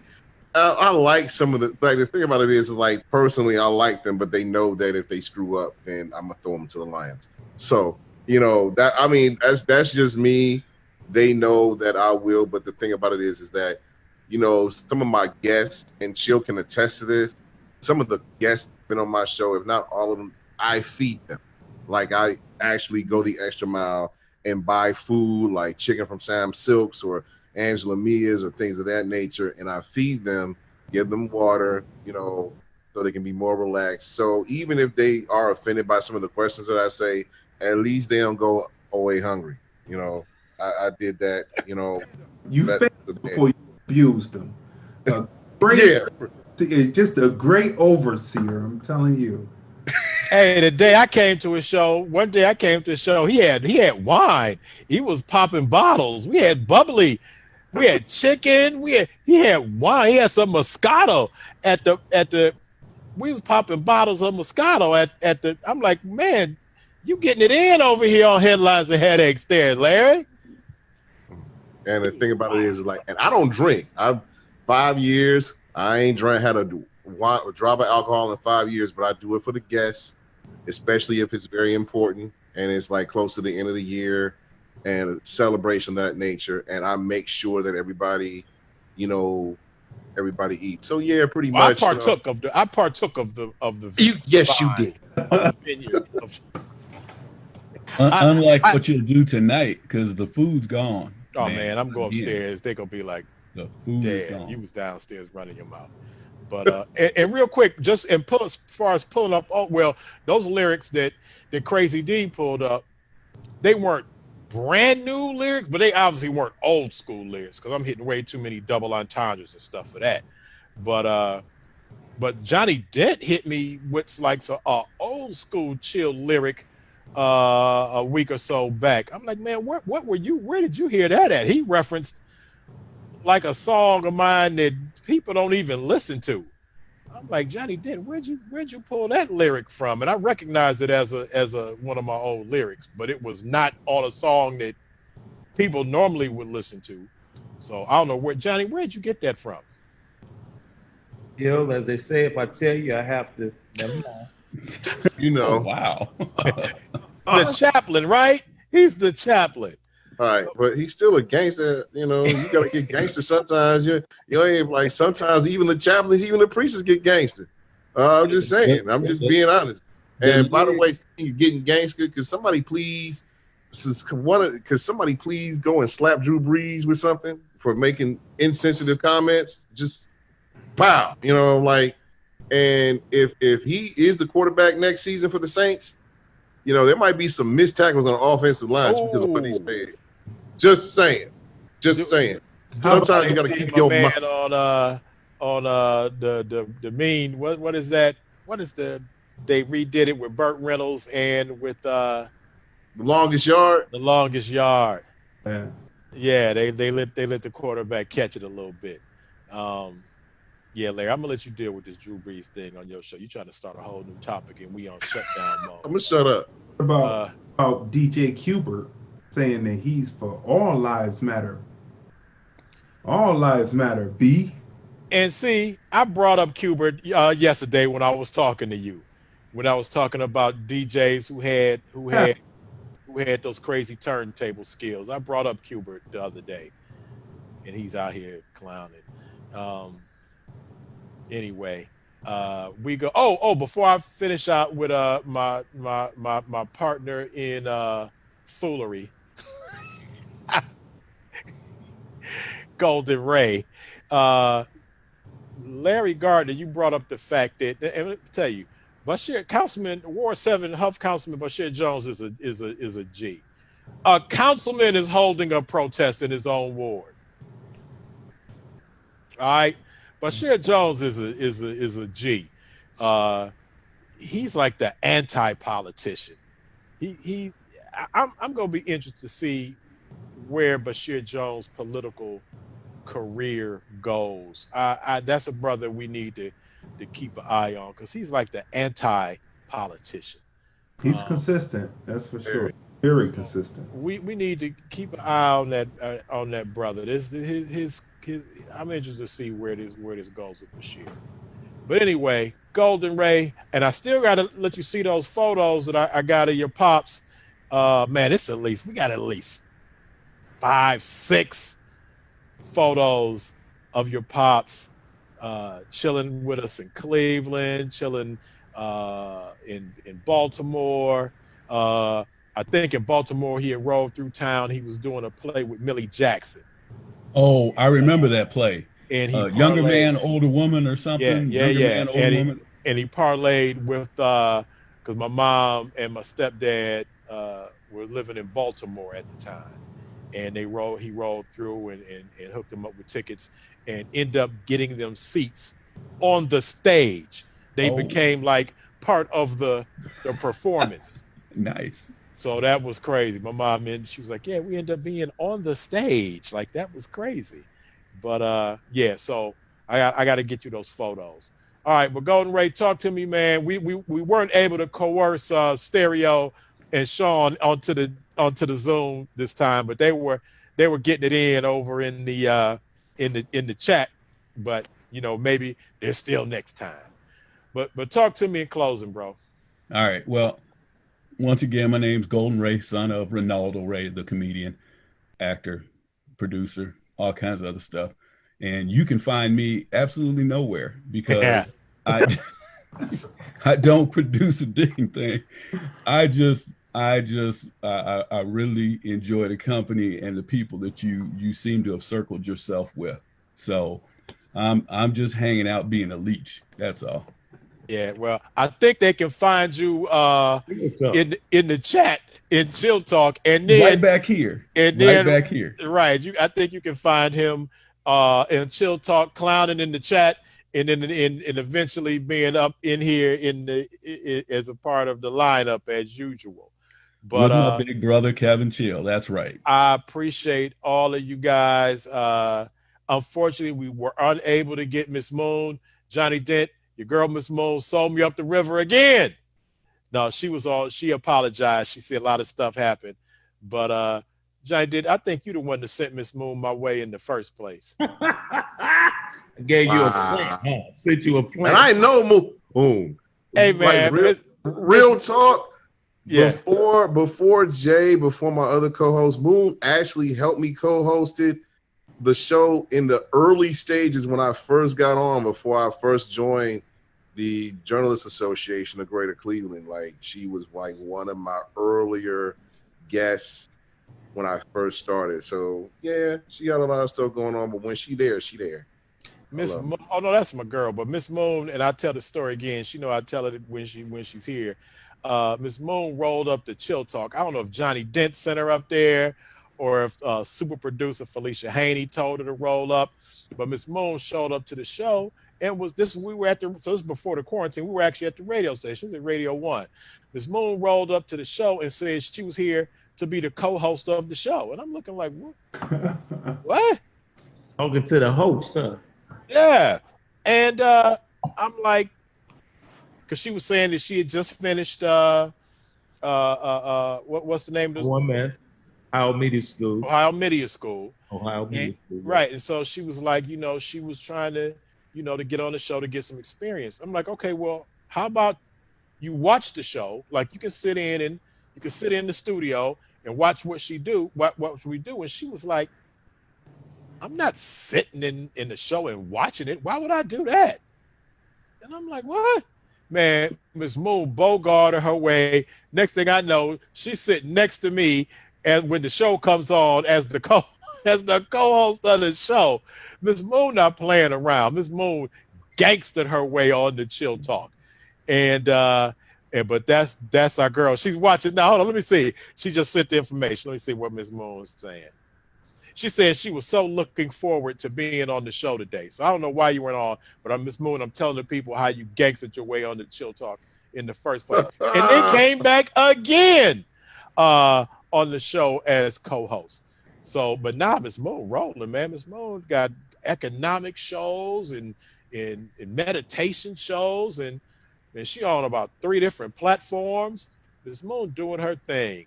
So, and she was supposed to be on the show today. I don't know what happened. She says something happened. I'll check with Miss Moon. Hope everything's okay though. She said it was a real hectic day, and I understand that. Can I say something to Golden Ray? See, now we about to get it started again. Go ahead, man. I'm gonna say something, and because of your father, God rest his soul, he made light-skinned people look good and funny. Thank your dad for that. Thank you very much. Light-skinned dudes with red hair, that was something I had to look up to. And I remember that role in Friday.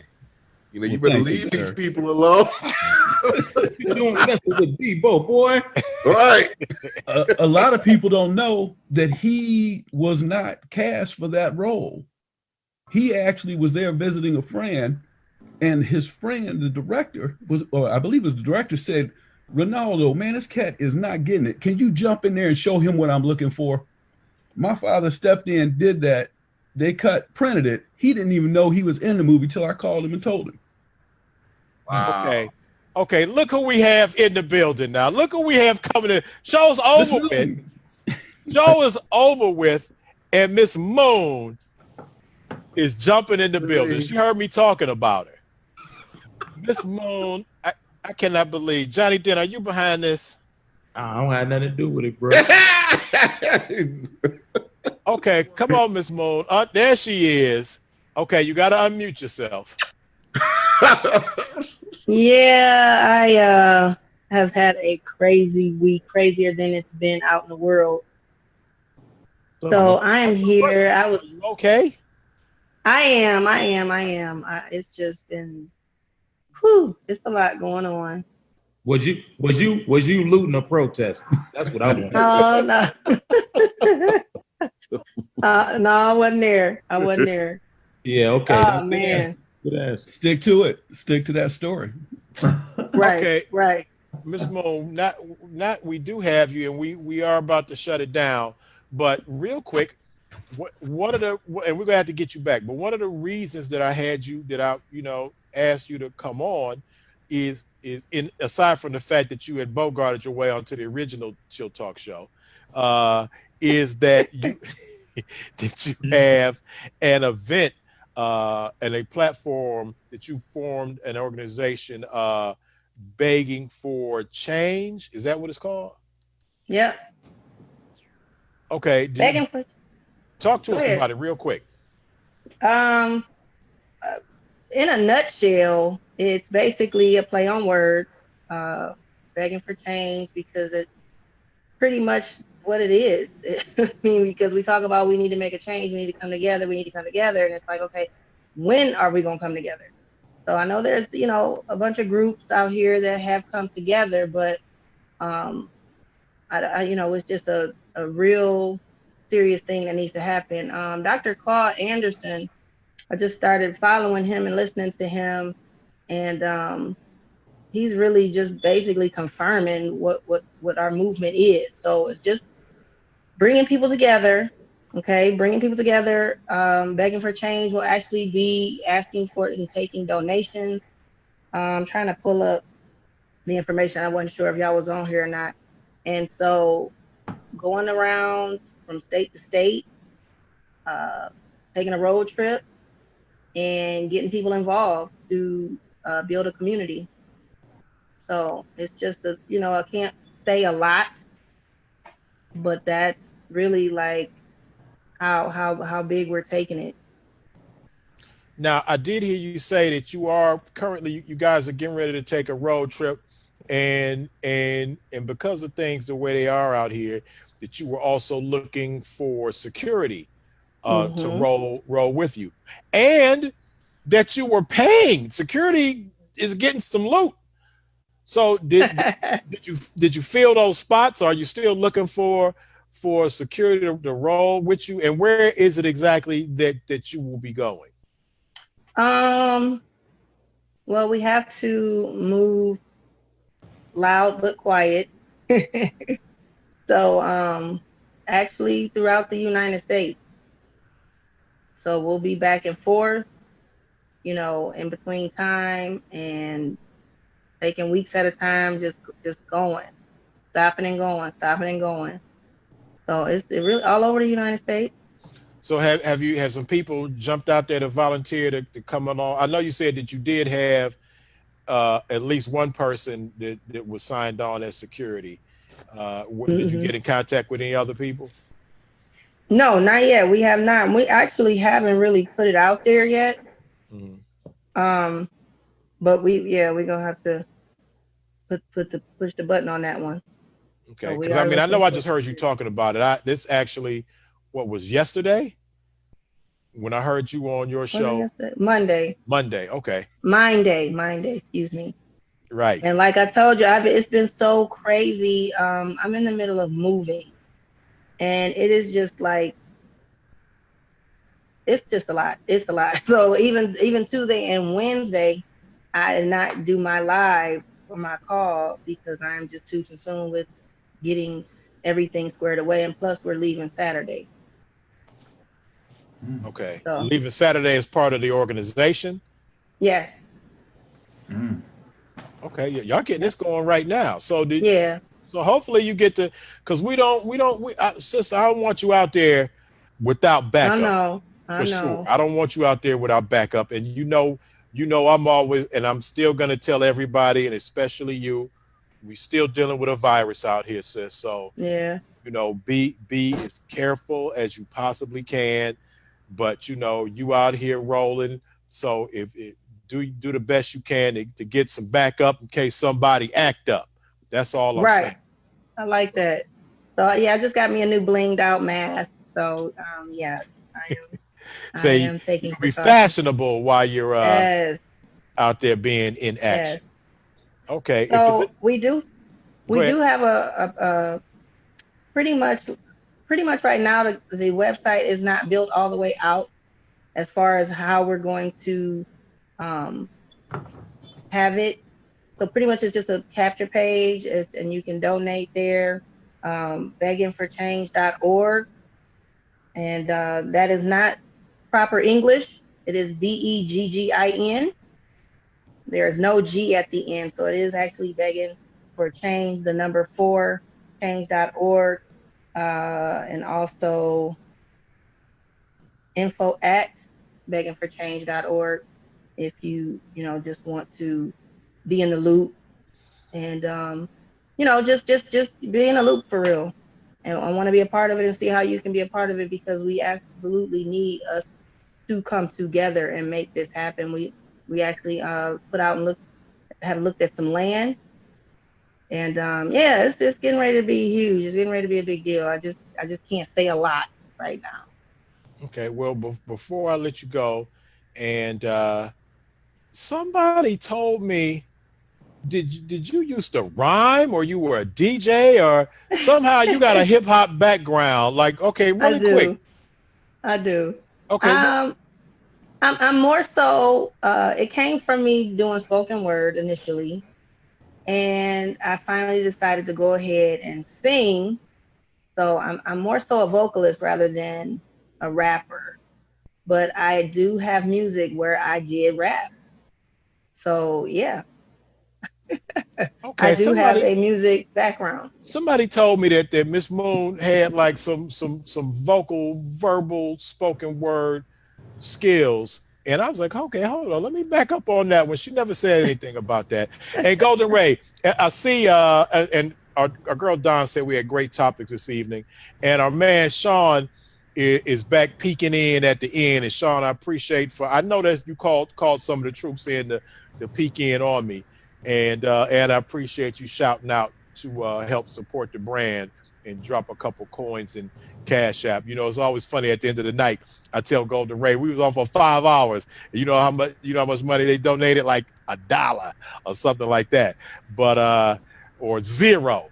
Um, but no, I do appreciate. And Golden and I were laughing, and we said that despite all our hijinks, we were unable to coerce you and Stereo to jump back in here, because I saw y'all. I saw him saying something, and I heard you saying, "There you go again, bro." Uh, so we were okay. He said, "Oh, Sean, okay, don't drive a." Oh, see now Sean is saying what I was saying. He's responding to Dylan or Dylan about don't use Zoom. Sean is saying don't drive a car, pay your water bill, gas bill, light bill, etc. If that's the case. So Right. that's what I was like, wait, trying to, but he took it a step further. Uh, and now he says stereo don't want this. Man, Sean, you gonna make me have to go sign that up in here and book something. Man, I So don't want to be that dude, but you gonna make me go ahead and set something up. Uh, I think that would be interesting. But as much as I say that, man, it's killing me that I'm sounding like Sinetta saying that. I don't want to do that. Johnny Dent, were you going to say something? If anybody is interested in continuing to protest, not non-violently, according to the Albert Einstein Institution, there are at least Did you just 100. look this up? Now, Ben had this. Okay, go ahead. He got an Albert Einstein. Yeah, Go there are ahead. there are at least 198 methods of non-violent action that you can take in our country. And so to get that information, the letter A, Einstein.org, you can get that information online. All right. Okay. And Sean, you see, we got Miss Moon showed up at the end of the show as we were doing shout outs. Miss Moon showed up. So we're gonna have to get her back again and talk about her movement. Uh is it Love you, Moon. is it called Spare Change? Can you no one more time? What's the name of it? One more time. So the Begging for movement, change, beggingforchange.org. It is not ing, it is just in at the end. And we're looking to raise.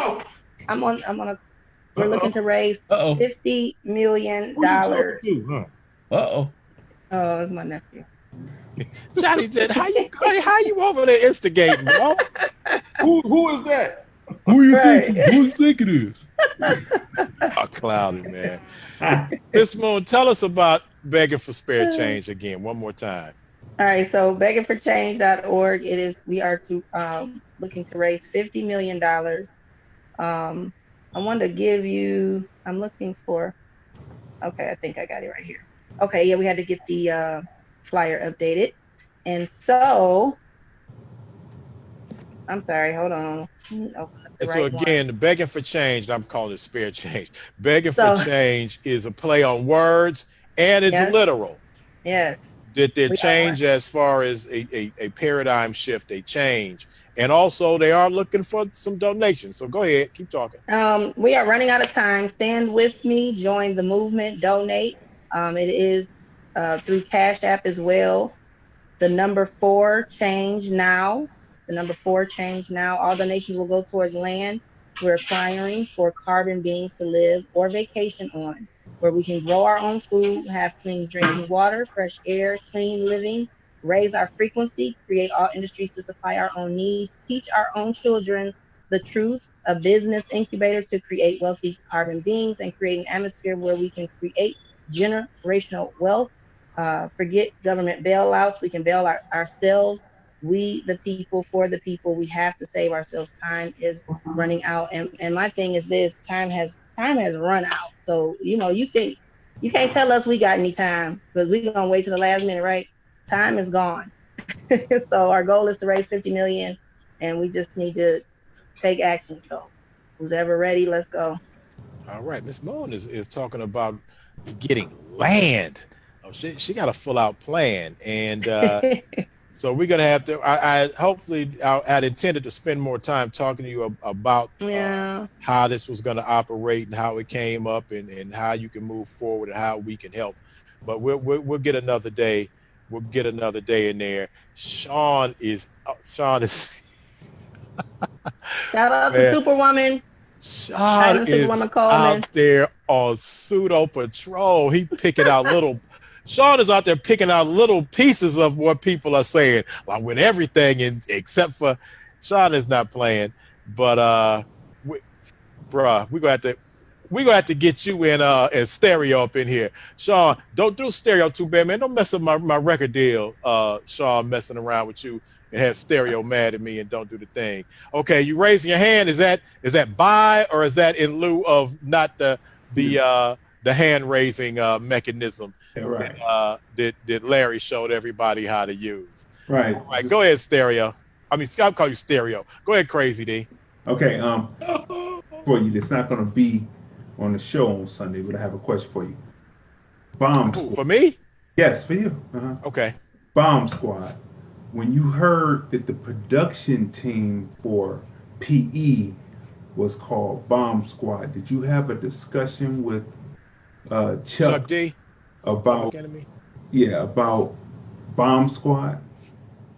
Actually, I did. Real quick, what he's referencing is before I went solo, and got to deal with Fever Records, the Bronx label of the famous club, the Fever, of which anybody saw Crush Groove, they're familiar with the club, the Fever. Uh, but before I had a solo deal, I was part of a group, probably Cleveland's first first hip hop group, and the myself, DJ Cochise, DJ Kid Finesse, MC Wayne G, rest in peace, and our plus one, Carmela Ephraim, the Mellow Ice T, who you hear Carmela rapping on Prophecy and on MC Story. Uh, and I recently always say those two, but she's also in the song Children's Rhymes on the album. But anyhow, she was a member of the group. We had a group called the Bomb Squad, and this was obviously pre Public Enemy. So to answer your question, Crazy D, uh, when I heard about the production team, uh, the Bomb Squad for Public Enemy, and obviously at that point that we weren't uh, an existing group anymore. But in Cleveland, that name is so ingrained in old school Cleveland hip hop history. I mean, people, recognize the name, and they hit me like, chill. I remember you was back in the Bomb Squad days. Uh, so when I saw Chuck, it came up in discussion. Chuck, that's one of my best, hip hop friends. I stay in contact with Chuck. Everybody saw I was with Chuck not that long ago when he was at the Rock Hall. He said that he was already aware of that I was in a group called the Bomb Squad. He acknowledged that he knew or had known uh, that I had previously belonged to a group of that name. I don't know if he knew it at the time that they came up with it, but I mean, certainly that production team, Chuck, the Shockleys, uh, changed the landscape of music with that Public Enemy sound. Not just, and when I say change the landscape, not just what Public Enemy was talking about, but that sound itself, as Chuck would call it, the noise. It included "Bring the Noise." That was part of that whole Bomb Squad musical development, was to have like that noise in the song. So I definitely have no problem, man. One of my favorite groups, one of the very few rap groups in the total scheme of things that really, really, really matter. Uh, so I'm proud to share a name of my hip hop history with such a historical collection of Chuck and the Shockleys as the Bomb Squad. So yeah, me and Chuck talked about it. I mean, he brought it. I think he brought it up to my attention early in the game. Like one of the times I really first met Chuck. But and Chuck, as Chuck has said before, obviously I was out before Public Enemy, and Chuck was saying that he would play my records when he was a DJ. I think he went by DJ Chucky D Mhm. at Adelphi College. That he was playing my songs and was tripping that a Clevelander found their way onto iconic New York Bronx label as Fever Records. So that Chuck brought all that up to me when I very first met him. So yeah, we had that conversation. Was he around, like when you were at the Fever? Did you see him around, or was that the first? When you recollect back, was he in the house with all the other MCs, I or don't ever recall, and I don't ever recall Chuck telling me that he had seen me at the Fever, or even that he was around at the Fever. I mean, at the Fever, man, it was like the OG of OGs hanging out. Like I tell people, you go there and you see who Herc at the Fever, or you see the originators, the original originators. First day I got there, Curtis Blow was in the coat room, asking me, did I want to do some blow? And I think Curtis has told that story. He's a reverend now, and he has told his redemption story. So I don't think he's said where he went from to where he is now. But anyway, at the Fever, dude, that was all the time. That was, man. Okay, we talk about the Fever another day. I mean, during the interview. But yeah, I didn't see Chuck around in the Bronx, the South, in the Boogie Down. Chuck from the island. He from Long Island. He from Strong Island. I don't know if he was hanging out in the Boogie Down back then. He may have been. I'll ask him when I next time. Maybe I'll get Chuck on the show, and we'll do the whole thing. All right, is that it, guys? And Sean, let me see if Sean has said something else. Sean, Hey, Crazy D. Make Yeah. sure you ask Kevin about the parties that he used to throw at his house. He used to throw some parties, boy. no, don't do that. Don't do that. Don't do that, G. Don't The bell. don't do that, G. I'm a family man. My mama don't know about some of that stuff. My kids don't know nothing about none about Man, G, what happened on Walden huh? of Lee Harvard stays? Yes. It's like Vegas, bro. My Man. mama watching the show too. Jesus. Your mom was at one. I remember you sent me to your mother. Wait, you What? sent me to talk to your mom, man. Hey, It's time to go, bro. Hi, y'all. What Love you you. Bye, Moo. Golden Ray is See you later. Hold on, I'm trying to hear what D is saying. Go ahead, Crazy D. What you saying, bro? ain't dry snitching. He wet snitching. Ha! You're right. Brown, right? Hey, Wow. Crazy. I got some questions you can ask him later. All right. Oh. No. All right, y'all. Miss Moon, I love you, sis. Be careful out there. To all the people in the chat, I appreciate you. My mom is out there in the chat. Oh, my mom says, what parties? I'm Oh, just playing. Mrs. Hurd. You know I'm joking. I'm not serious. Chill.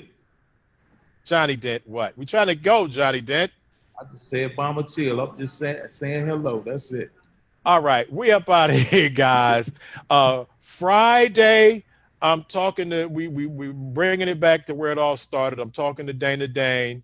Me and Dana go back to my first days in New York as MC Chill at the Apollo. We've done shows together. We've parlayed together. We partied. Man, Dan is my dude, man. He's a really, really good guy. And I can't wait to introduce him to the people that watch my show. If you've never encountered or just spoke with and parlayed with Dana Dane, one of the original Dana Dane, like me, comes from a group, the Kango crew. Back with your man Slick Rick. Slick Rick and somebody else. Slick, Dane. Man, they was in the movie Brown Sugar. We're going to have to talk about that. But yeah, the Kango crew. We're going to talk about Herbie, Love Bug, Idol Makers. I do know for a fact that he is involved in the Salt and Pepper movie this coming out. My boy wrote the movie. My boy Abdul Williams from Cleveland, Ohio, who also wrote the New Edition and the Bobby Brown. Wow. My brother Abdul Williams wrote that movie, Oh. and certainly I've been back and forth talking to my man JP Edmonds. You can find him on Facebook as Brooklyn Basement, but he was the manager of a lot of the Idol Makers collective, Kwame, Salt and Pepper, Kitten Play, Dana Dane. He rolled with Herbie Lovebug, the producer, Sweet Tea. So as a matter of fact, JP called me and asked me, could I validate on whether or not Abdul Williams was a good dude, because they were concerned about telling Abdul all that information and what he was going to do with it. And he was concerned about how the girls would look. And because when he said he was from Cleveland, he asked him, did he know MC Chill? I guess that's the go-to old school hip hop question. And then of course Abdul like, yeah, that's my guy. That's my boy. We bros and this and that. So, I gave him, and Abdul's a great guy, man. So Yeah, stay tuned for that Salt and Pepper, and we'll talk to Dana Dane about that process, and the whole Idol Makers Collective is getting a upstart based on that movie. So we might see all of them back out doing shows and stuff. Anyway, I'm up out of here, guys. Man, Sean is in there getting it in for me. Yeah, so that Sean, good looking out, bro. I'm up out of here. The gangster chaplain Johnny Dent, Miss Moon, Crazy D. See you on Sunday for the MC Chill interview. Golden Ray, I'm gonna get you those pictures and look forward to some more foolery as we continue to do this thing. Love y'all, man. We up out of here, y'all. Peace. Peace.